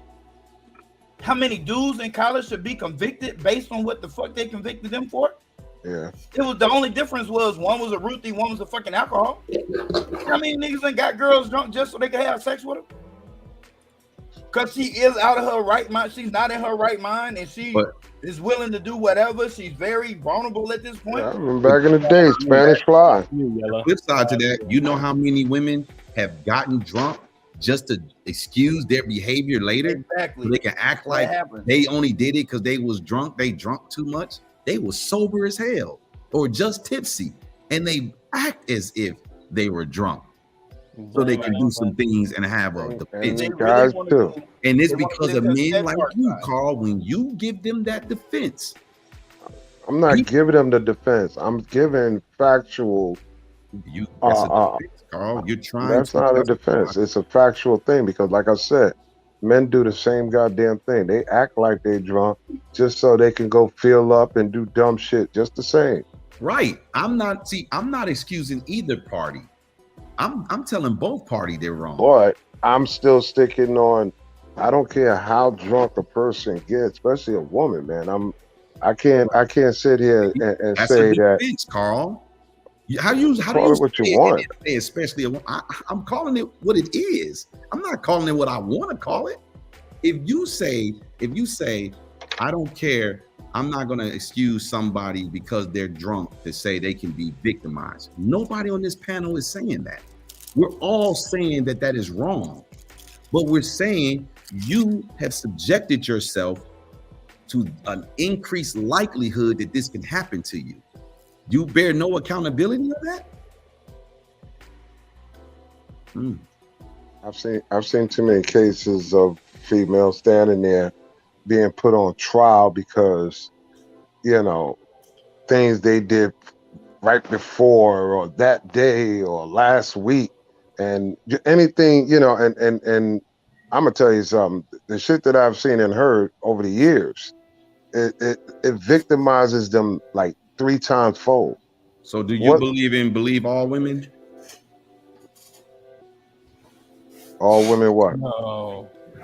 In terms of what you're saying, because you've seen so many women probably have to go through something bad after something bad has happened to them, and the defense is trying to create, damage their reputation to help the defense, right? I understand what you're talking about, but because you've been exposed to that so many times, have you subconsciously developed a case of believe all women?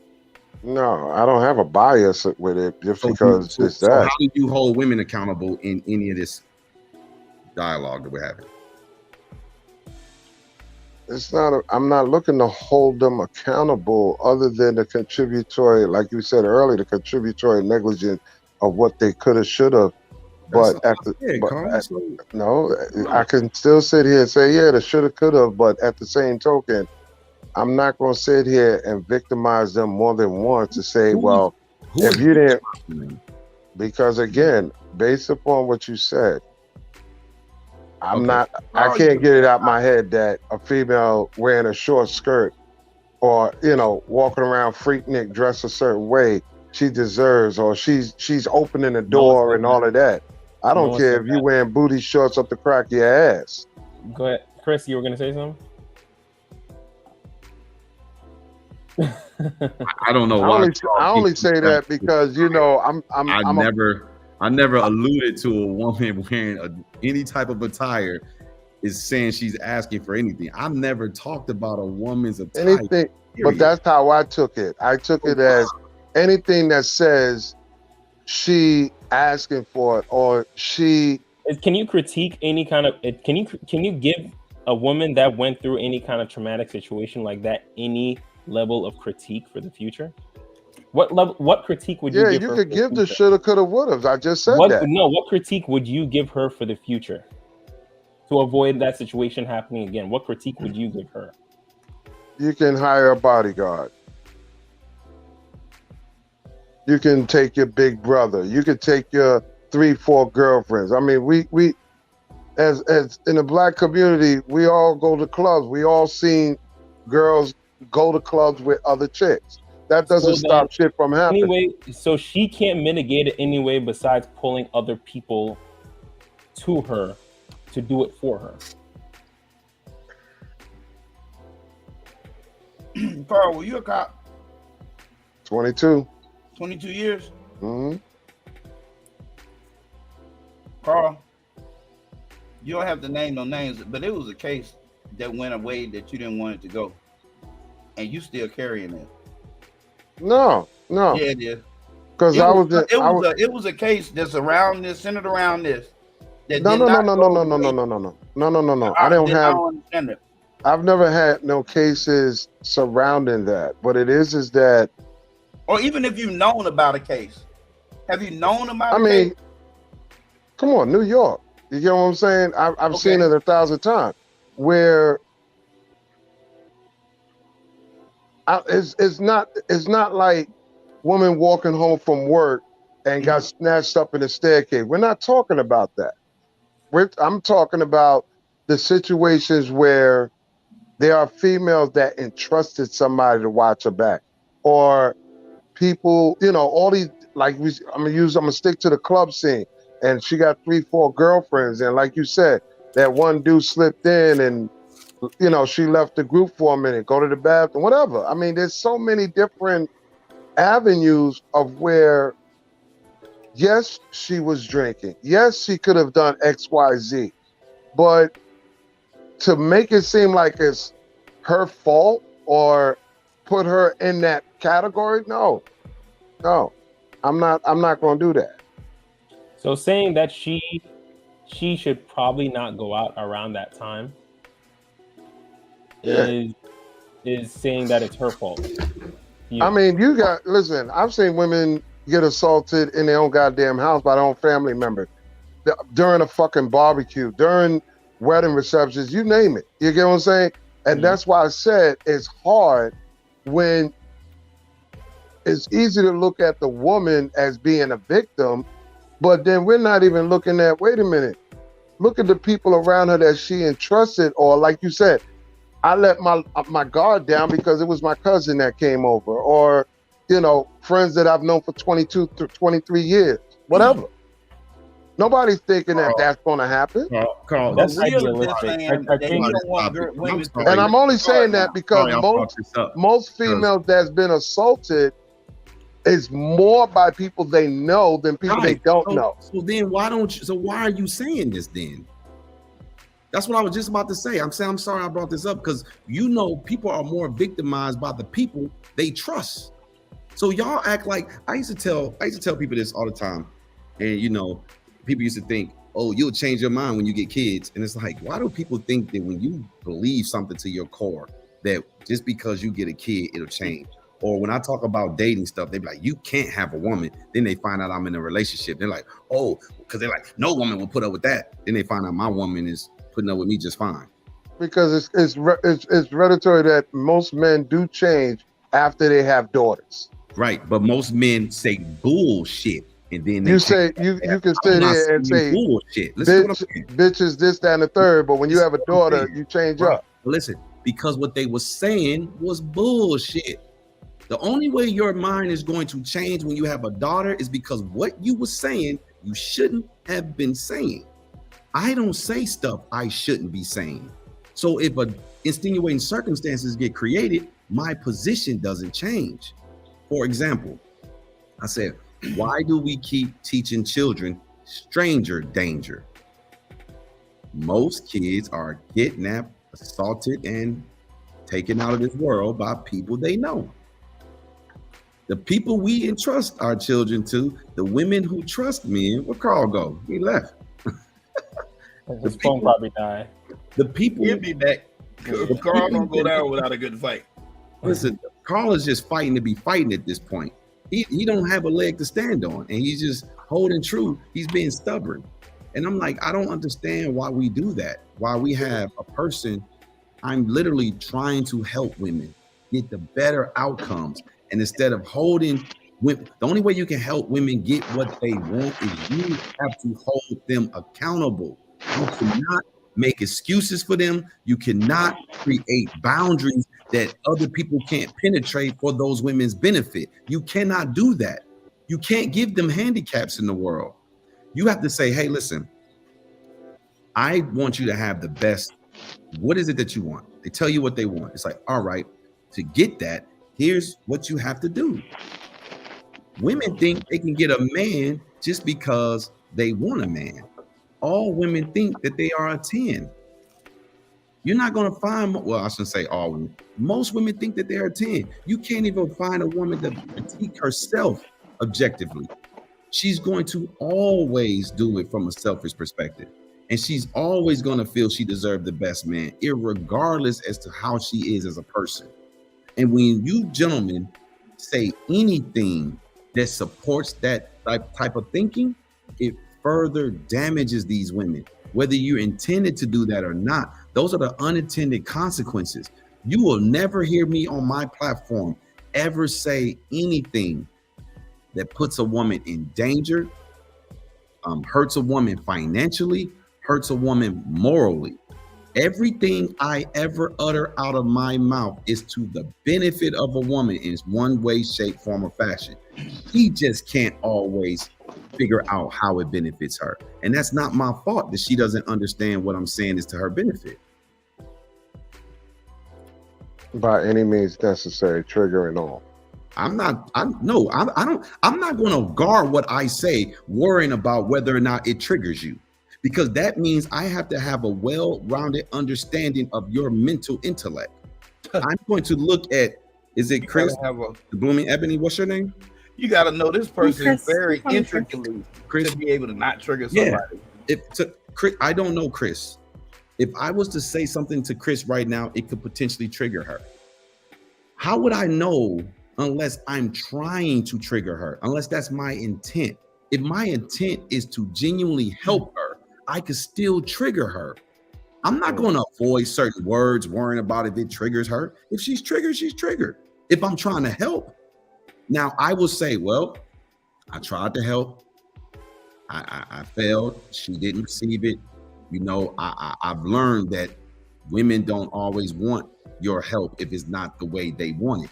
And I refuse to give you the help the way you want it. I tell you, this is the help I can provide. That's the key. The way they want it versus the way it should be or have to be. No, it ain't the way it should be. I'm saying this is the help I'm willing to give you.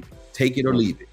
Right? If somebody came to you, Carl, and their rent was due and they needed money for their rent and you were willing to help, they needed $2,000 for their rent. All you had was $150. You're like, hey, I know you need $2,000, but here's what I'm going to do. Take it or leave it, right? It's her responsibility, or is the person who needs the rent money their responsibility to say, you know what? I'm going to take that from you. Thank you. I wish it was what I wanted. It ain't. Something's better than nothing. And try to go get the other $1,850 for someone else.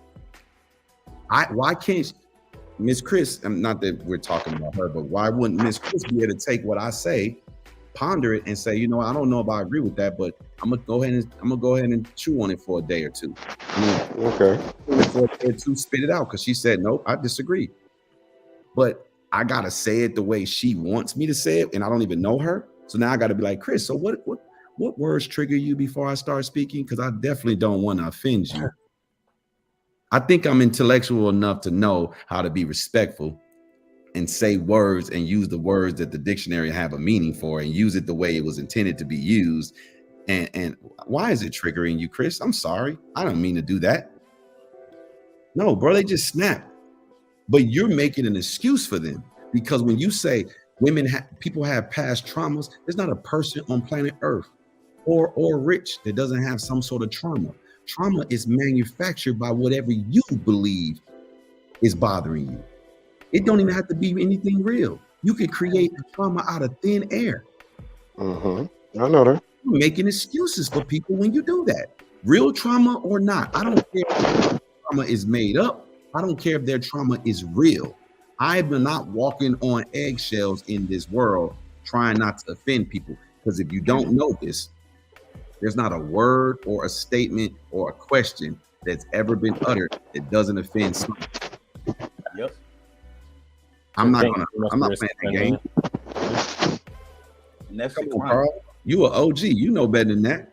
Quit pandering, man. You've been pandering for a few weeks now, Carl. I'm not pandering. No. No, I'm not. No, I'm not. Ignore that junk that they trying to push out here in the world, in the atmosphere, because there's a lot of people that have platforms, right? But none of them have any type of scientific nothing that backs their opinions up. It's not supported in academia. It's not supported. Yeah, they're not fully studying it. They're just going off their own. Yeah, but they're speaking it as if it's a fact, and it's like not a fact. Like, you've got doctors who will say that a man can be a woman, and that's a lie, and a woman can be a man, that's a lie. So like, it's complete bullshit. But these are educated, licensed doctors. Yeah, I know. But if you look at the commonality, it is they are in that atmosphere getting paid and they benefit. Therefore, their opinion is compounded. Right. It is not based on scientific. It's automatically accepted because they got a piece of paper on the wall. You're not fixing to stop my damn paper, right? Right. Yeah, this motherfucker want to be a mule, man. I recognize that. 250,000, please. I've been recognized that because I've had a few arguments. I cut a damn donkey head off and hooked them arteries and veins right the fuck on up. 250,000 paid in full. Let's get to it. Yeah. Donkey coming up. Let's tackle the shots question again. So like John. Earlier, back to my question about being married. So basically, as a young adult, I should just focus on having time and having a good time, and basically like focus on balancing our needs, spending time together, process our feelings and everything else like that, basically. Right now, I know he uses. How young are you, bro? No, give the range. Give the general range. You don't have to put your exact. I think he's between. Cause he said teenagers. He sounds like he's in his 20s. No, he said young teenager. No, he's a young. So hopefully he's not like probably about 18, 17, 18, somewhere between 16 and 18. Hopefully. Yeah. So like right now, what he should. I apparently still watching. So this is what. Just to give you some context, right? As a young man, focus on relationship-wise, focus on having fun with her, building and growing, getting to know her and things like that. Like, focus on her being your friend, right? But you need to keep the outcome, the main goal, which is you should be focusing on bettering yourself. You need to be focusing on your education and things that are going to put you in a great financial position later on. Because if she's starting to get serious and you starting to get serious with her because you're asking these type questions, then as a man, you are a protector and a provider. And you need to put yourself in a position to be the provision. Educate yourself on credit. Be prepared. Educate yourself on all areas of financing, investing, and all these things because you're very young. And you have an opportunity here to put yourself before you start making decisions that's going to affect your future. I've said it before. Don't let the decisions you do make now affect your future later on. I'm just finishing up a PhD now at 48 because I did that. I wouldn't listen. I wouldn't follow advice from people who knew more than me. I felt like at 19, I thought I knew everything. Then I started making a series of damn bad decisions. And then people started making decisions for me. You're going to go here. And it was legally ordered. So I went there. I enjoyed my time. I didn't go to prison, nothing like that. I was ordered to go in the military. So for anybody, I ain't never been in prison. I don't even know. I know what the inside one looks like because I've dropped people off there. But I haven't been in prison here. If I just put it like that. I don't know what side of America. We ain't gonna get in. This ain't about me. All right, anyway, so moving forward, I made a series of mistakes. I learned from them, right? But here's the thing: it's what I try to teach my son. I said, son, do not put yourself in a position where you need a second chance to succeed. You're not always going to get. Sometimes you just got to be a fucking sniper. One shot, one kill. You got to get it right this time because it's the only shot you get. And since we're talking about dating and relationships and all that, sometimes there are some women you get one chance. There are some men you get one chance. You don't get multiple chances to get a, to make a first impression. You got to look at life that way. Set yourself up to where you get it right, and you're not going to get it right, but fail forward. But just we live in a very judging society. What I was given, they don't do that anymore. They don't. And, they really look at what you've done in the past to dictate whether or not they're going to move forward with you. The job that I have now, it took me a month to get a final decision or longer. Background checks, everything like that. So as a young man, you need to put yourself in a position to win. And that encompasses a lot of things, but if you're in high school, focus on that. We're going to watch this video by Steve Harvey. He's giving advice. And we're going to see, because typically I'm not a fan of Steve Harvey's advice. I was getting ready to go in it. You didn't start yet. But let's see what he says here, and then we'll react to it. So I've always wanted to be a wife and a mom, which is why a year ago when my boyfriend proposed to me, I was so excited. But 5 months till the wedding, which the wedding was supposed to be tomorrow, he told me that he was having doubts and wanted to postpone the wedding. He couldn't really tell me why or when he wanted to postpone it to. So I ended up just calling it off. He's been trying to contact me here and there, but I haven't been really responding. So I was just wondering why he wants to keep me in his life but not commit. You want this from the male perspective? Yes. I specialize in that. Yes. That's why I'm asking. Because I've been one my whole life. Right. See, you said the key to this whole thing at the beginning. You've always wanted to be a mother and a wife. You. So, there's no doubt he loves you. He does love you. So what do men do when we love you? We try to give you what you want. So you want to be a mother and a wife? Will you marry me? Okay, cool. So when he proposed, you were ecstatic. Oh, yes. You cried. He did it the right way. He put some thought in it. Huh? I'm going to cry. Okay, no, don't do that, huh? This just, hey, Steve. This ain't. How old is he? 27. Yeah, see, he just ain't ready. Now, you want to know why he keeps contacting you. Because he wants you in his life. How long have you all been engaged? We were engaged for 7 months. Okay. Real quick one around. What do you guys think so far? They were engaged. You on the right track? On the right track? Yeah. Steve's doing good so far? Okay. All right. I know. I can tell you what I see so far. I'm starting to notice a pattern with Steve Harvey. I love Steve Harvey, but I hate the way he coached women. How he coaches women? Okay. Yeah, he's terrible when it comes to coaching women.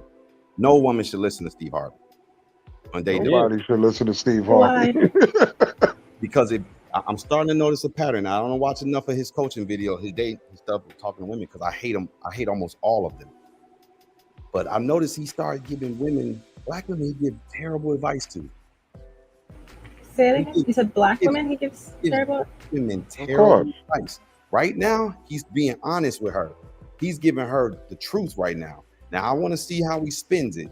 And then I'll say what else I want to say for afterwards. So I'm going to wait. Okay. All right. Let's go. I'm excited. Cool. That's short. What would it hurt you to be engaged for a year and a half? So I'm just saying, before you throw this good guy away, I just want you to think for a minute what you're tossing out the window, because it ain't going just your way. Right. He didn't say he never wanted you. He just got cold feet. He tripping. And let me tell you why he tripping. You ready for this right here? Yes. Does he have the job of his dream? No. Hello. Right. Does he have the money saved to give you everything you want? No. Hello. Is he ready to raise a family, and does he have the money? No. Listen to me. Until a man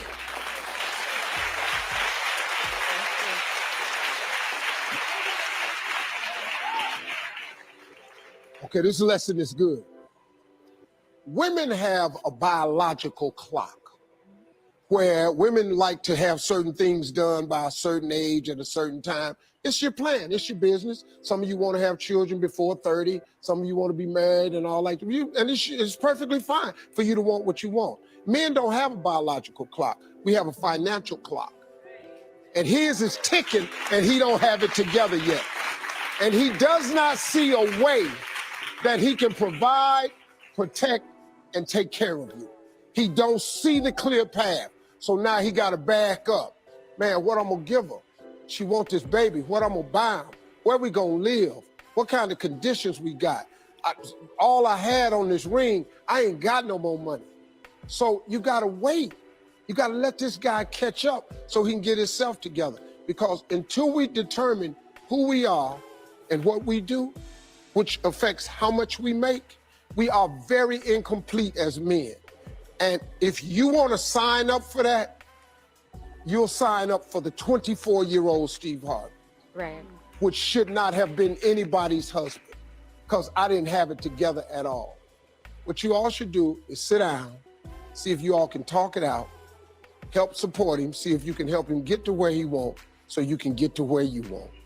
That's the best suggestion. That's the worst advice in the world, but okay. What? You thought that was bad? Yeah. What's advice in the world? That was good advice.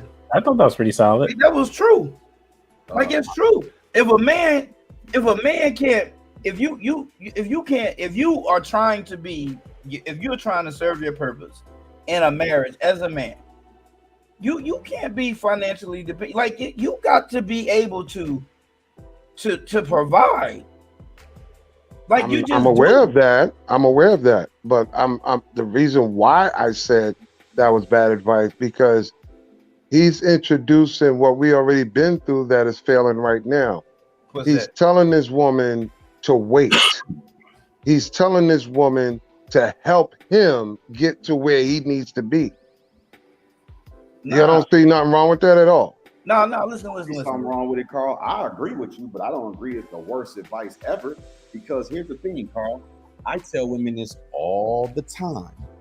And you know what? My man Clement gonna learn a little bit more about me in the near future, because he gonna see how I rock and how I educate these women. Look, I tell women all the time, we don't date potential. Steve Harvey has said it plenty of time on his show. I've seen him tell that same scenario. If it was a black woman, he would have told her to kick him to the curb. Listen, everything with Steve Harvey is leading with the wallet. It's always about money. No. Everything with Steve Harvey is leading to his wallet, because Harvey panders to women like other, right? So here's the thing. It's good advice because she's in the relationship. It will be bad advice if they were trying to get into a relationship. You don't date potential. And if he's not ready, he's not ready. But if you've already committed to him so much that you are wanting him to say yes to you and marry you, that means you need to ride this wave with him. She is, and that's where I disagree. I know you disagree because you're going to pander to a woman right now. So no, I'm not pandering to Jack. What I'm saying is, for the male, any man protect the provider. Before you even step up and say hello to a woman, you should be already stable. You should already be prepared. Okay, so then no man should step up to any girl until he's 25 plus. Yeah, I don't listen. And this is the point of why. Maybe even 30. This is why during your 20s, you have the options and choices. You can run around and play stud and player and all of that. You could do that. But now when you start being up in a woman's face and talking about, you know, I want to be with you and I'm in love with you and all that good stuff, or want to live with her and all of that, or you don't mind the sex. listen, you don't mind. No, stop, man, because this is what I see constantly. And now you can get on me about getting on the women because they're allowing it. I say it all. Stop letting stop letting the men come at you half prepared. Okay? Don't come talking about taking a woman out on a bicycle. Get your shit together. Be qualified. At what age? No. At what age? No. At whatever age. But this is the point. If you're in your 20s, you have a choice. You can play a player and wait till you're 30, but don't go out there proposing, making babies in the process. Get your shit together. Once you get it together, then you go propose and have babies and do all of that. But we're not being conditioned and taught that as men, as boys. Listen, Carl, you're so wrong, bro. You're Okay, so wrong. You always have, okay, so watch this. Let me ask you this. If a woman is not marriage material and a guy entertains her and it blows up in his face, who you gonna hold accountable? The man for entertaining a woman who's not marriage material, or the woman for not being marriage material for a man who wanted marriage? I'm gonna hold it to the man.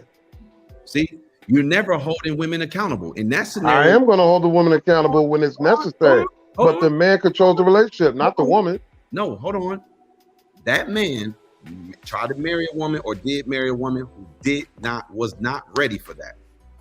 Why isn't it the same way you hold this woman accountable for getting into a relationship with a man who's not ready? You're telling the man, every man on planet Earth needs to be ready.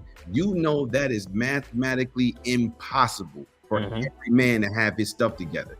There's not enough jobs in the world for every man to have his stuff together. House, car, money. I'm not talking about riches. I'm just talking about good, decent money before he stepped to a girl.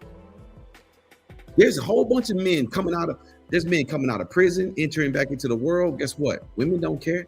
Y'all remember that meme that was going viral with the light-skinned dude with like the hazel or green eyes? Oh, the women were like, oh yeah, I'll let him choke me any day. Prison bae. Prison bae. It's women actually marrying men that are behind bars right now. So you want to hold all these men accountable for these women making bad decisions. I'm not going to sit here and bash a woman because I'm not going to, because that's what it is to me. I'm not bashing a woman today. Holding accountable. That's not even accountability. That's no. I love the spin of the narrative, but that's not holding a woman for no accountability. Okay, a man who doesn't have his money together, a man who doesn't have a place to stay. You don't have your shit together, you shouldn't be in a woman's face, period. Cool, you shouldn't. But if you choose to be in her face, is it her fault that she accepts you? Or is it his fault that he was in her face to begin with? And this is why I tell women, if a man don't have life insurance, don't give him no pussy. Simple question. Is it the man's fault if a man who don't have his stuff together steps to a woman and the woman accepts his advance, even though she knows he doesn't have his stuff together, and it blows up? Is it his fault for stepping to her, or is it her fault for accepting him? It's her fault. You gonna plead the fifth? I'm not holding on the I couldn't help it. I couldn't wait no longer. I'm like, Carl, come on, man. Like, you know that. No, the reason being is because I be having home. Like, I had a home girl, right? She moved. She was messing with one of my childhood friends who got into some shit. She knew he was a convicted felon. They moved all the way out to Arizona. About 3 years later, she calling me. Some John, can you talk to you? I'm like, man, I don't get in y'all relationship like that. That's how me and this nigga been friends forever. I don't do that. He's like, come on, just to talk to him. For what? Well, he can't find that nigga. What world you live in? You know this nigga was a convicted felon. He was black, a convicted felon at that. You knew, and you come moving him to one of these expensive ass states out west. And what the fuck you thought he was gonna do? Be a programmer? Work in the damn in the damn IT district, nigga? What I'm not gonna do is at least 70, 80,000. Doc, I'm not 50, 60 just to do something. Doc, I'm not gonna sit here and do a bashing of men versus women, because let me tell you something about. Let me tell you about men. I'm gonna cam down real quick. I'm gonna keep watching, but I'm gonna cam down. Oh, hey, I appreciate y'all. And Carl, hey man, listen, I'm gonna create a scenario, and I want you to join it, bro. And it's gonna be 4 walls. You can't get your ass out of it. He will find a way to not. No, wait, no.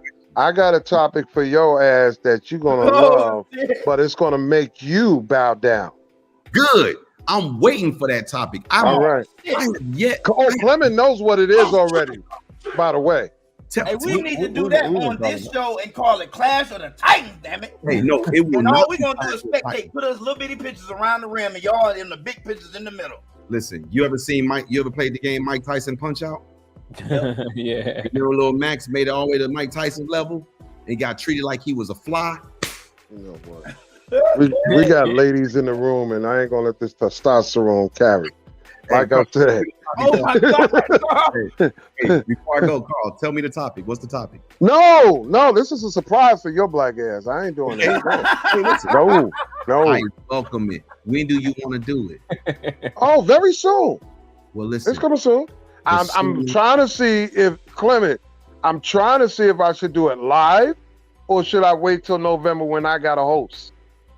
Do it. No, I mean we can easily switch days. We can switch days, bro. Don't worry about do that. It like next week. You feel me? No, unique is next week, so we can't do that. Yeah. Right. Carl can give me 30 seconds notice, and I'm still gonna tear that ass. All right, good luck. Well, you need a notice. Come on, bro. Good luck. Yeah, I gotta turn my computer on because I did some research on it. That's why I brought it up. Cool, but you know me. Listen, if I it will be an interesting topic, though. Oh yeah. Listen, if I don't know about something, this is why I never lose. Because if I don't know about something, I just don't talk about it. Okay, well, this is right up your alley. I'm not to talk about something I don't know nothing about. I'm gonna tell you this. This is right up your alley, but it got a twist to it. Good, interesting. That's all I'm gonna say. All right, Carl, with your pandering ass. All right, everybody. I appreciate chatting with y'all. Appreciate you, man. Enjoy your night. All right, Will. I'm gonna say that I hold men more accountable than women on that one, because like I said, I have watched men. I'm not gonna lie to you, bro. You refuse to hold women accountable for anything. No, I do hold women accountable, but for the last 2-3 years, I've been going so far into women that men are being scapegoated out of being accountable for this shit. What do you hold? What have you held women accountable for? Oh man, I held women accountable for a lot of shit. The choices they make,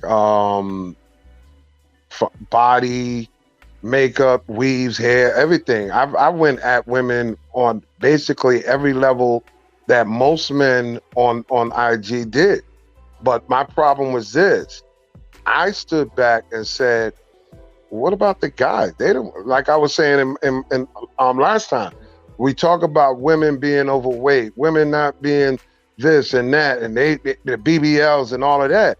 And I said, but wait a minute, there's a lot of dudes running around with stomachs hanging over their dicks. What the problem is? Why are we not talking about that? Why we ain't talking about erectile dysfunction? Why we ain't talking about these guys can't do 50 push-ups and they fumbling doggy style with a chick and trying to blame it on her? Nigga, you the one with the problem. Hold on, Carl. Shout out to Madison for her engagement. Congratulations, Congrats. So it was just one of them things that I was doing more inventory about men and not just the women alone, because women been getting it on these social media platforms crazy lately.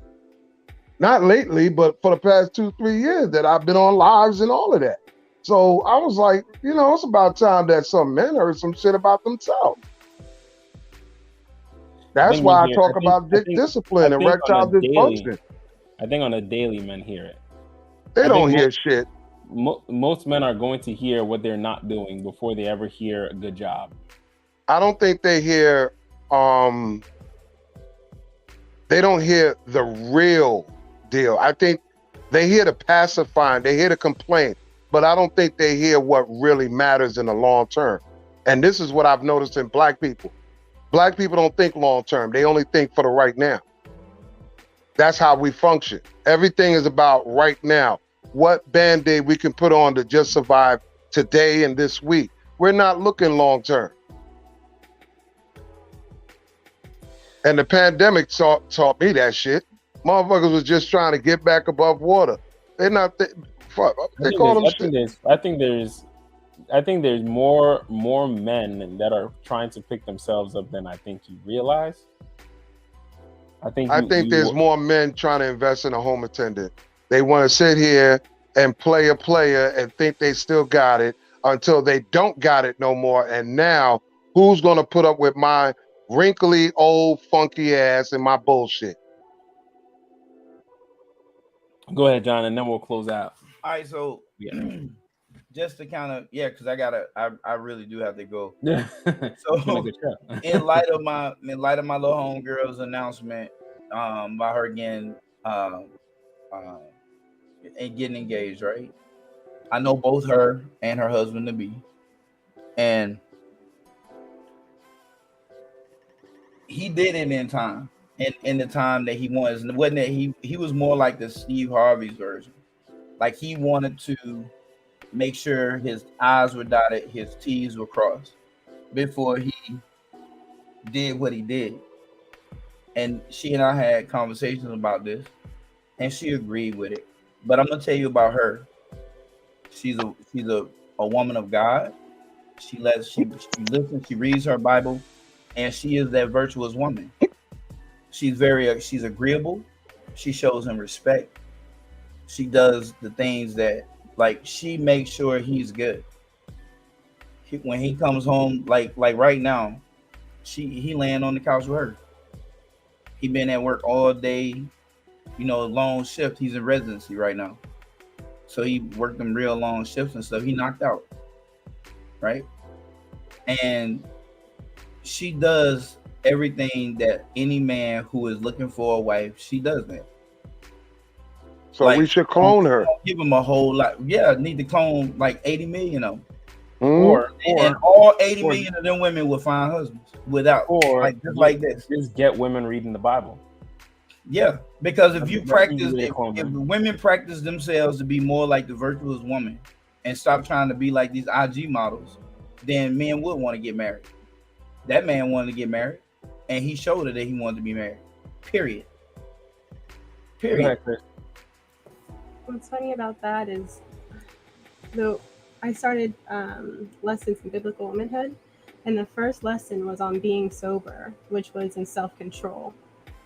And it's sad to me that we can't hold one side, or it's not even so much about holding one side accountable, just help one side understand what they have control over and power over, while also doing the same thing for the other side. Like, both parties share responsibility somehow, and it's not bashing one side or bashing the other side.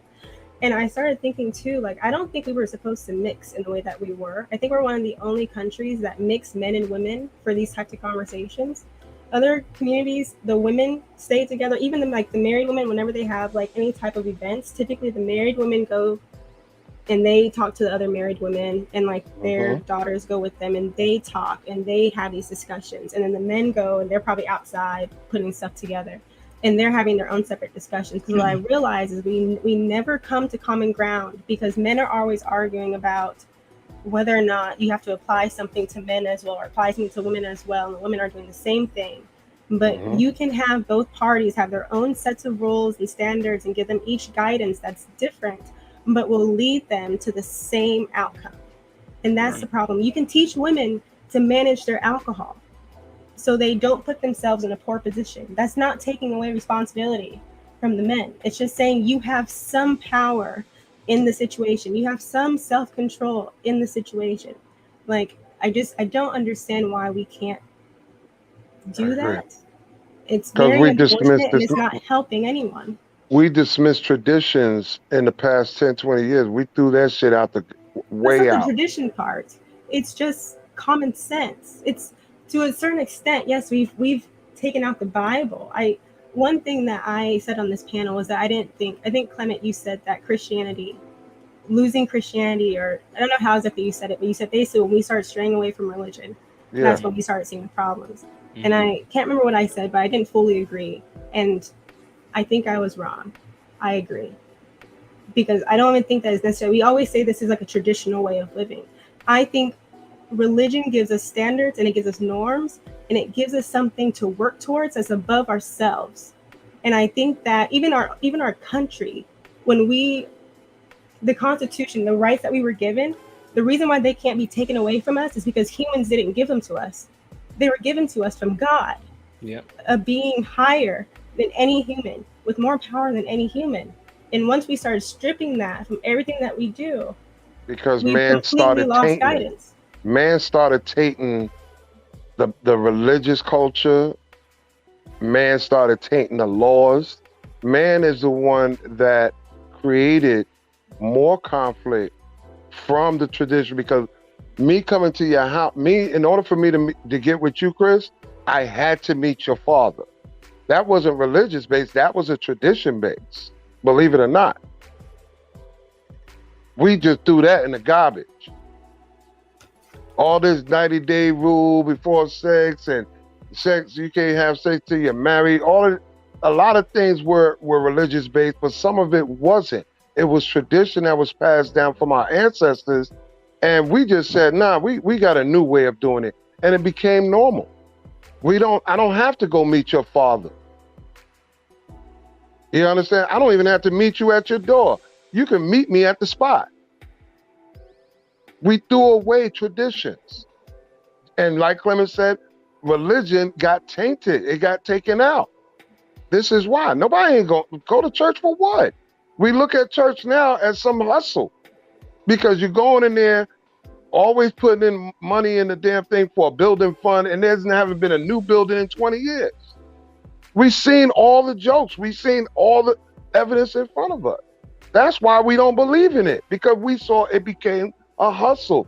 A guy spent 10 years in jail for murder, became a reverend in jail, came home, and now he's running a church.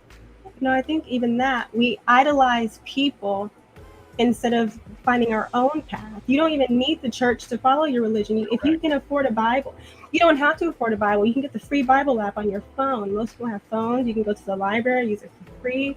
Bible ain't reading no more. That's the problem. It's not like that's the issue. We're not reading anymore. Like there's so many problems now, and we none of us like think about how long these conversations have been happening. No one's come to a conclusion. I feel like less people are getting married. Thank goodness Madison came out with this good news. Like congratulations, Madison. But it's absolutely ridiculous. And like we idolize people so much to say we can't believe in our faith, or we can't have faith anymore because we can't go to churches anymore because we don't trust the pastors. We don't trust we don't trust but not you just don't the need pastor, it. That's my the point. whole thing. That's why what you said earlier was so prevalent. When you said we don't even honor vows no more. Vows is a joke. No, but what she's saying is you don't. The whole issue is you need a relationship with God. You spend time with God by reading the Bible. You don't need to go to church. All we've done is we said, you know what? The pastor will do the work for me. He'll tell me what he read out of the Bible. Yeah, that's it. Hey, yeah. Put Snuggles up. Put Snuggles' question up. Yes, the true purpose of a man meeting a woman's father. Can anyone? Yeah, I can explain it. Because even though Carl said, well, it's not in the Bible, it tells you to listen to your father, not to despise your mother when she's old. And what that verse means is your father has wisdom and your mother also has wisdom. Like just because she's old don't mean nothing, and her experience counts for something. It's just as much as your father. Your father knows more about game than you do. Your father knows more about a man than you do. I don't care how much this man done told you. I don't care how much your father's on the outside looking in. And a lot of times when you looking to meet a man and be with a man, you need somebody to vet that man. Exactly. Like you need somebody to look at that man and show you everything that you're not paying attention to. See right through him. And it's not just for the bad, because let me tell you something. When your father, if you bring a good man home, your father's like, yo, he's a good dude. Okay? But and he gave a blessing. That good dude. You need to do this part. Go talk to your mother about this. This is how me and your mother got through that. This is how me and your mama got through this. I was not here at my point in life. Like, do you love me? And she's like, yeah, daddy, I love you. Okay, well, when I was his age, I was here financially. And your mother did this so that we could, because she got pregnant with you, and we had to go do this, and that. Your dad is gonna be key, man. Like a lot of girls, like, do you know how many, like when I was growing up, right? I'm 48. When I was growing up, it wasn't no coming by honking no fucking horn. You crazy as hell. You ain't going nowhere. You had to come in. Nigga, her brother, if you got brothers, nigga, they finna know you. If she got daddy, nigga, you ain't going nowhere. And I'm not talking about your nickname either. I'm not talking about your nickname. I'm talking about your first, last government, your family's name. Nigga, all that. You put your hands on this woman, nigga, you got a lot to deal with. We talking about generations of shit to deal with. Cousins, them lines of cousins, the cousins after them, the brothers, the dad, all of them to protect that girl, right? And that she was put on game. Now, when we accepted that nigga, he was family. He was family. And we gonna ride with him. And he got the same protection you got. If a motherfucker put their hands on him, we all coming. He family now. He with you. He family. Now, when you divorce that nigga, he out. It is the way it is. I mean, I don't know what to tell you. You know, I might talk to him as long as he ain't did nothing foul. But dads need to be involved. While you was stigmatized, your father was seeing the true man. Exactly. Like, baby, he ain't shit. Exactly. I don't want to know what y'all doing, but I'm just telling you how you acting. Y'all doing something, but he ain't shit. He ain't got yourself nothing. I think it also has something to do with evolutionary psychology. Just the fact that, like, when people have children, it's like their card to basically live on, right? Because pretty much every species on the planet is just trying to not go extinct, right? And then each individual thing or person within that species is trying to also be superior enough in terms of their DNA to pass that on to the next generation, because if no one wants to mate with you, that means that your DNA is unfortunately inferior. And so if you have a child, right, you don't want that person that's going to allow you to live on to waste their life away, right? Ruin your reputation, your name. Lineage, yep. The point of that is so they can then be with a partner that they can have children with and then continue to carry on your name, because if they don't choose well, that means that you're going to also die. Your line is going to die. Your bloodline is going to die. So it means just as much to that person that they meet a good mate as it does to their parents, because it meant something to their parents. Like, that entire bloodline is reliant on you choosing a good mate. And Andrew Tate actually talked about this. We talked about going to his grandmother's funeral and like seeing all the people that came from her, and how he basically said that women that don't just like the Queen of England and all of that. It's the same thing. The Rockefeller. That's what that was all about. Let Chris finish that. Let Chris finish that. I think I forgot my point. I'm sorry, Chris. All right. We had a poll. I actually put up a poll in the chat. Are most men ready for marriage? You know, and out of 15 votes, people that came in, thank you for everyone that voted. If you haven't, drop your votes in now. But I'm going to end the poll, but surprisingly ended out with the Pareto principle, which is the 80-20 rule. 20% of men are ready to be married. Yes. 20% voted yes. 80% is no. We supported what I said earlier when Will was talking. A lot of dudes are not qualified. They're not ready. They're not prepared. But they're getting laid. They're in women's faces. They're moving in with chicks. Come on, man. Yeah, but women are. And you blame the men? I'm assuming, right? Or you blame the women? I'm gonna say this again. Last 2-3 years, I went in on women about them being, the cause, as you want to put it. But when I did some further evaluation, I started seeing how these men actually are going around manipulating women to believe. Oh, so it's still the men. It's the men. Still the men.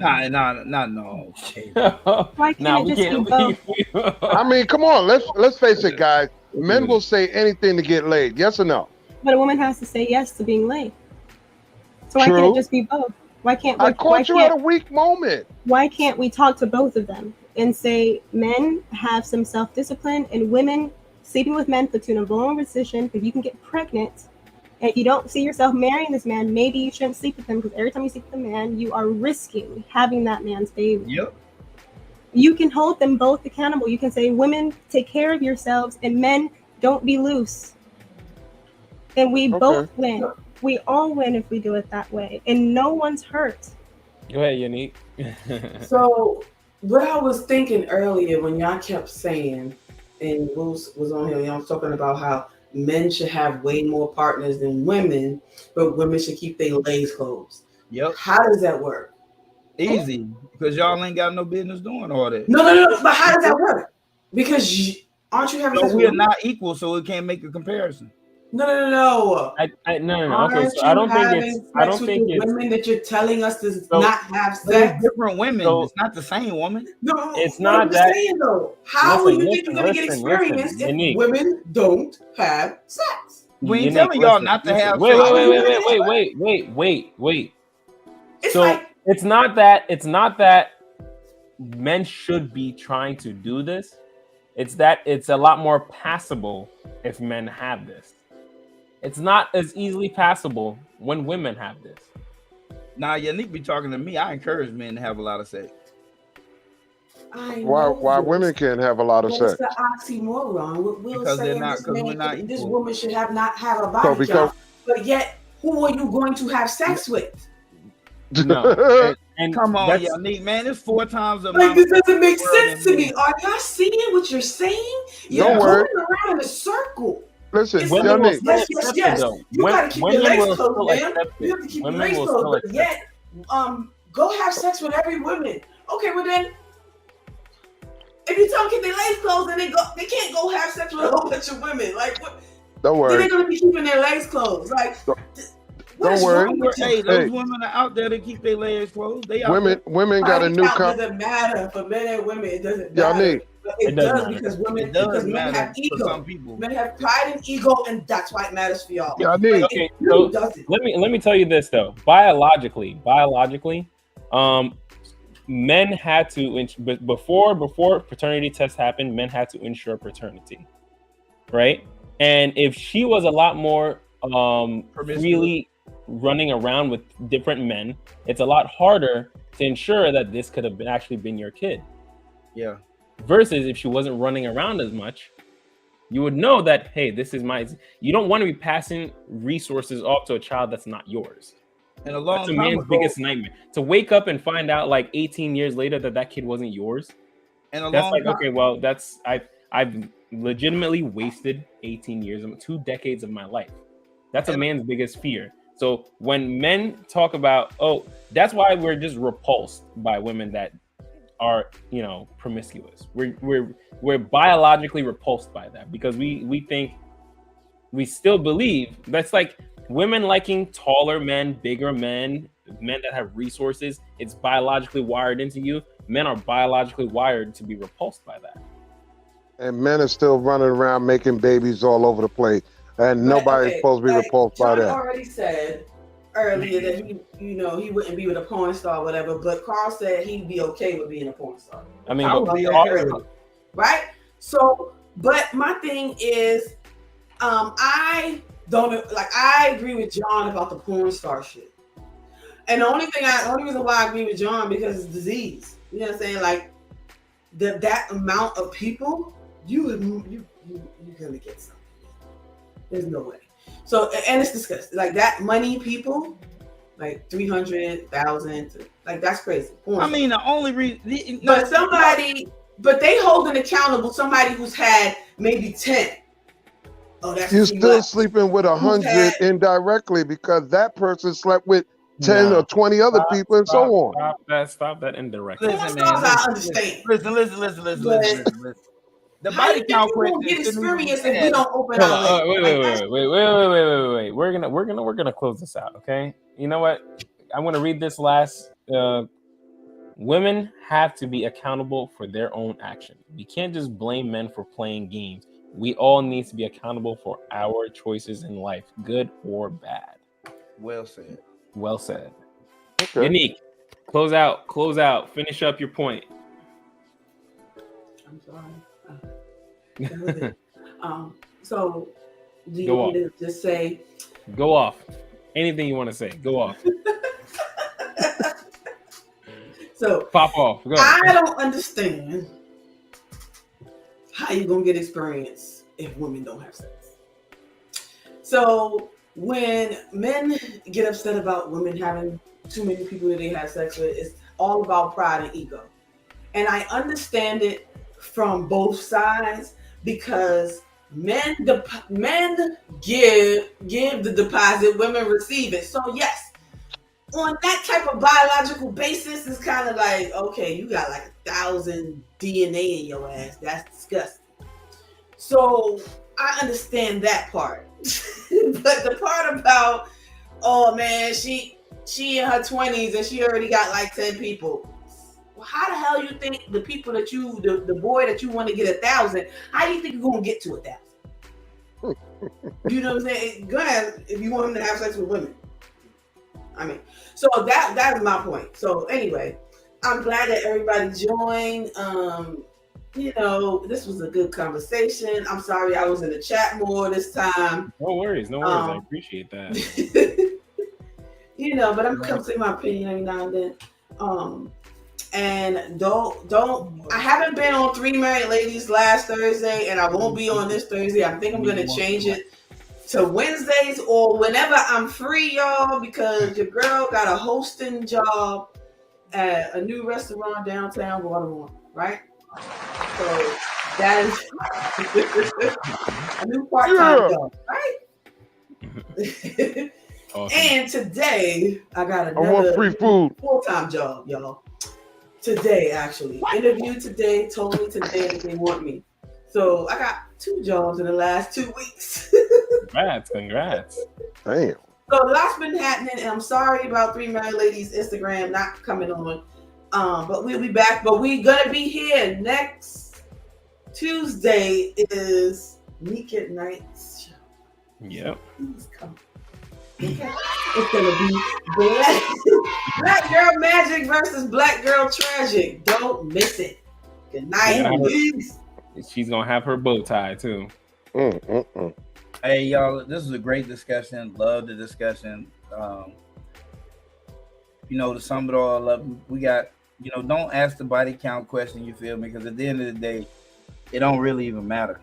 I mean, it don't matter. Just focus more on the person.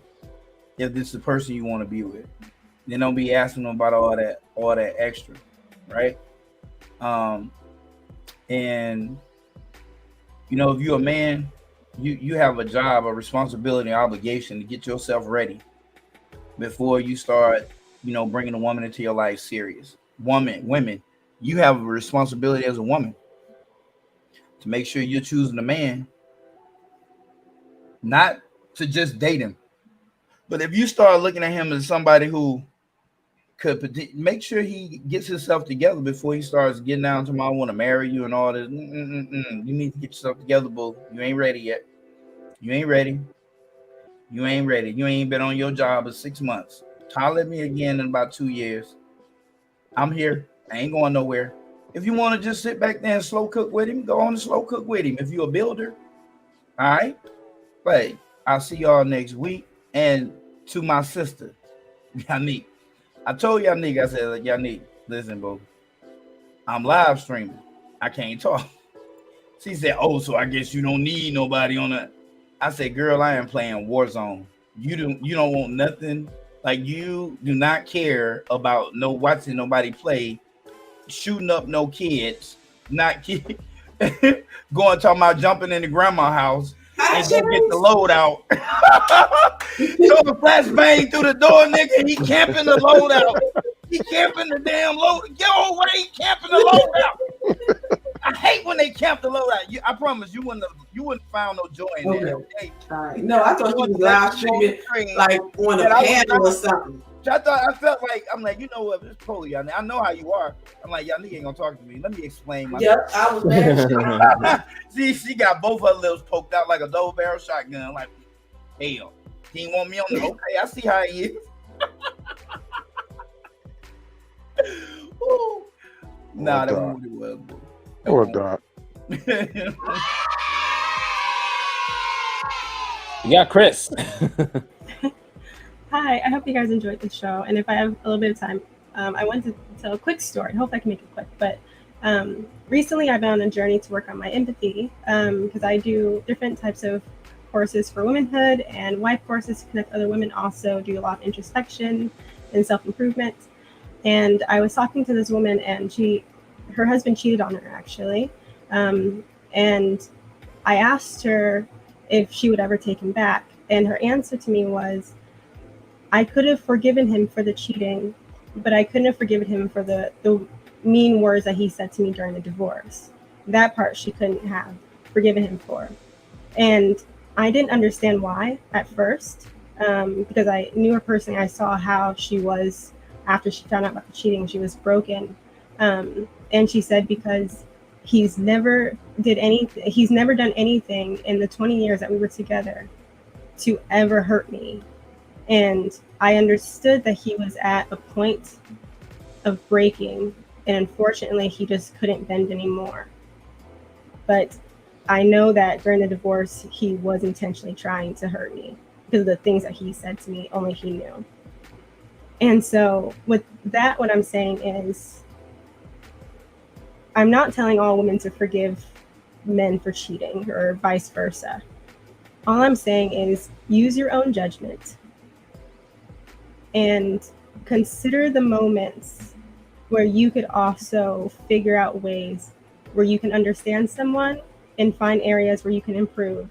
And if that ends up being you guys doing it separately, that's your decision. But I do think that we all have areas where we can kind of see where someone else was at the moment where they broke, or we can see that we may not have been carrying the weight that we were supposed to, or meeting our responsibilities the way that we should have. And it's a very, very hard thing to do. And I think cheating is the most extreme. I think that we can take that lesson to our day-to-day lives and just finding little things that we can do every day where we have power and self-control and we can be intentional. And I hope that you guys all find something that you can improve on and you have the tools to do so. But if not, if you need some encouragement, you can follow me at the Room Ebony, and I'm happy to help you do that. And until then, I hope that you enjoy the show. Please subscribe.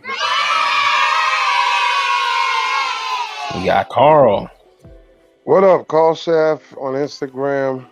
I don't have a lot to say, but you know, Dick Discipline, live on.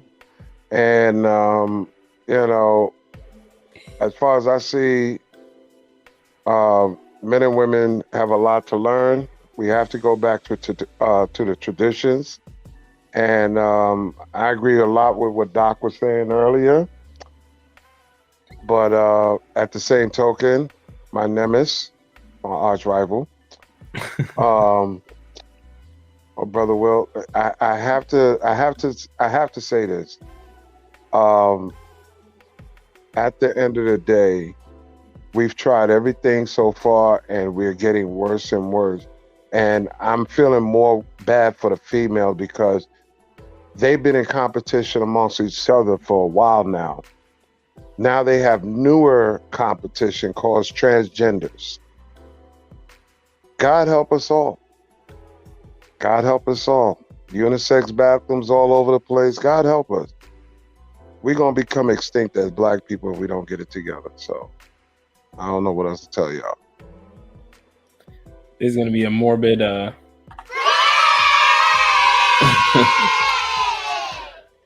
ladies and gentlemen, if you haven't already, hit that like and subscribe button. We've had an amazing show today. There was a lot of gems dropped, a lot of back and forths. You might have agreed with some, disagreed with others, vice versa. But we are all here to learn different ways, different approaches, different thoughts, different opinions. But we're all going to do it respectfully. When it comes to this panel, that's what you're going to get. Next week, we're going to have Unique hosting the panel. So make sure you stop by. She's gonna be doing her Black Girl Magic show, right? Black Girl Magic. Whatever that means. Black Girl Magic versus Black Girl Tragic versus Black Girl Magic versus Black Girl Tragic. Damn. With the hocus pocus. We are out, people. Enjoy your night. Peace.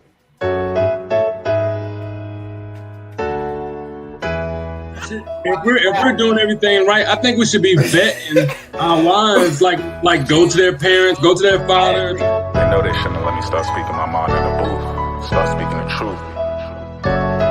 Might get shot. I think you're just saying, okay, actions have consequences, and I'm not going to support this person's actions. Like, you don't have to cancel them and say, like, I hate you. Innocent lives have to die. But the whole thing is men are I also. That man was on the other side doing the exact same thing, and his decision with his eyes was to walk away. Inside your soul. Now we can paint the perfect picture without belittling each other. Cause under God's system, we are equipped to handle that responsibility. But not every man is fit to handle that responsibility.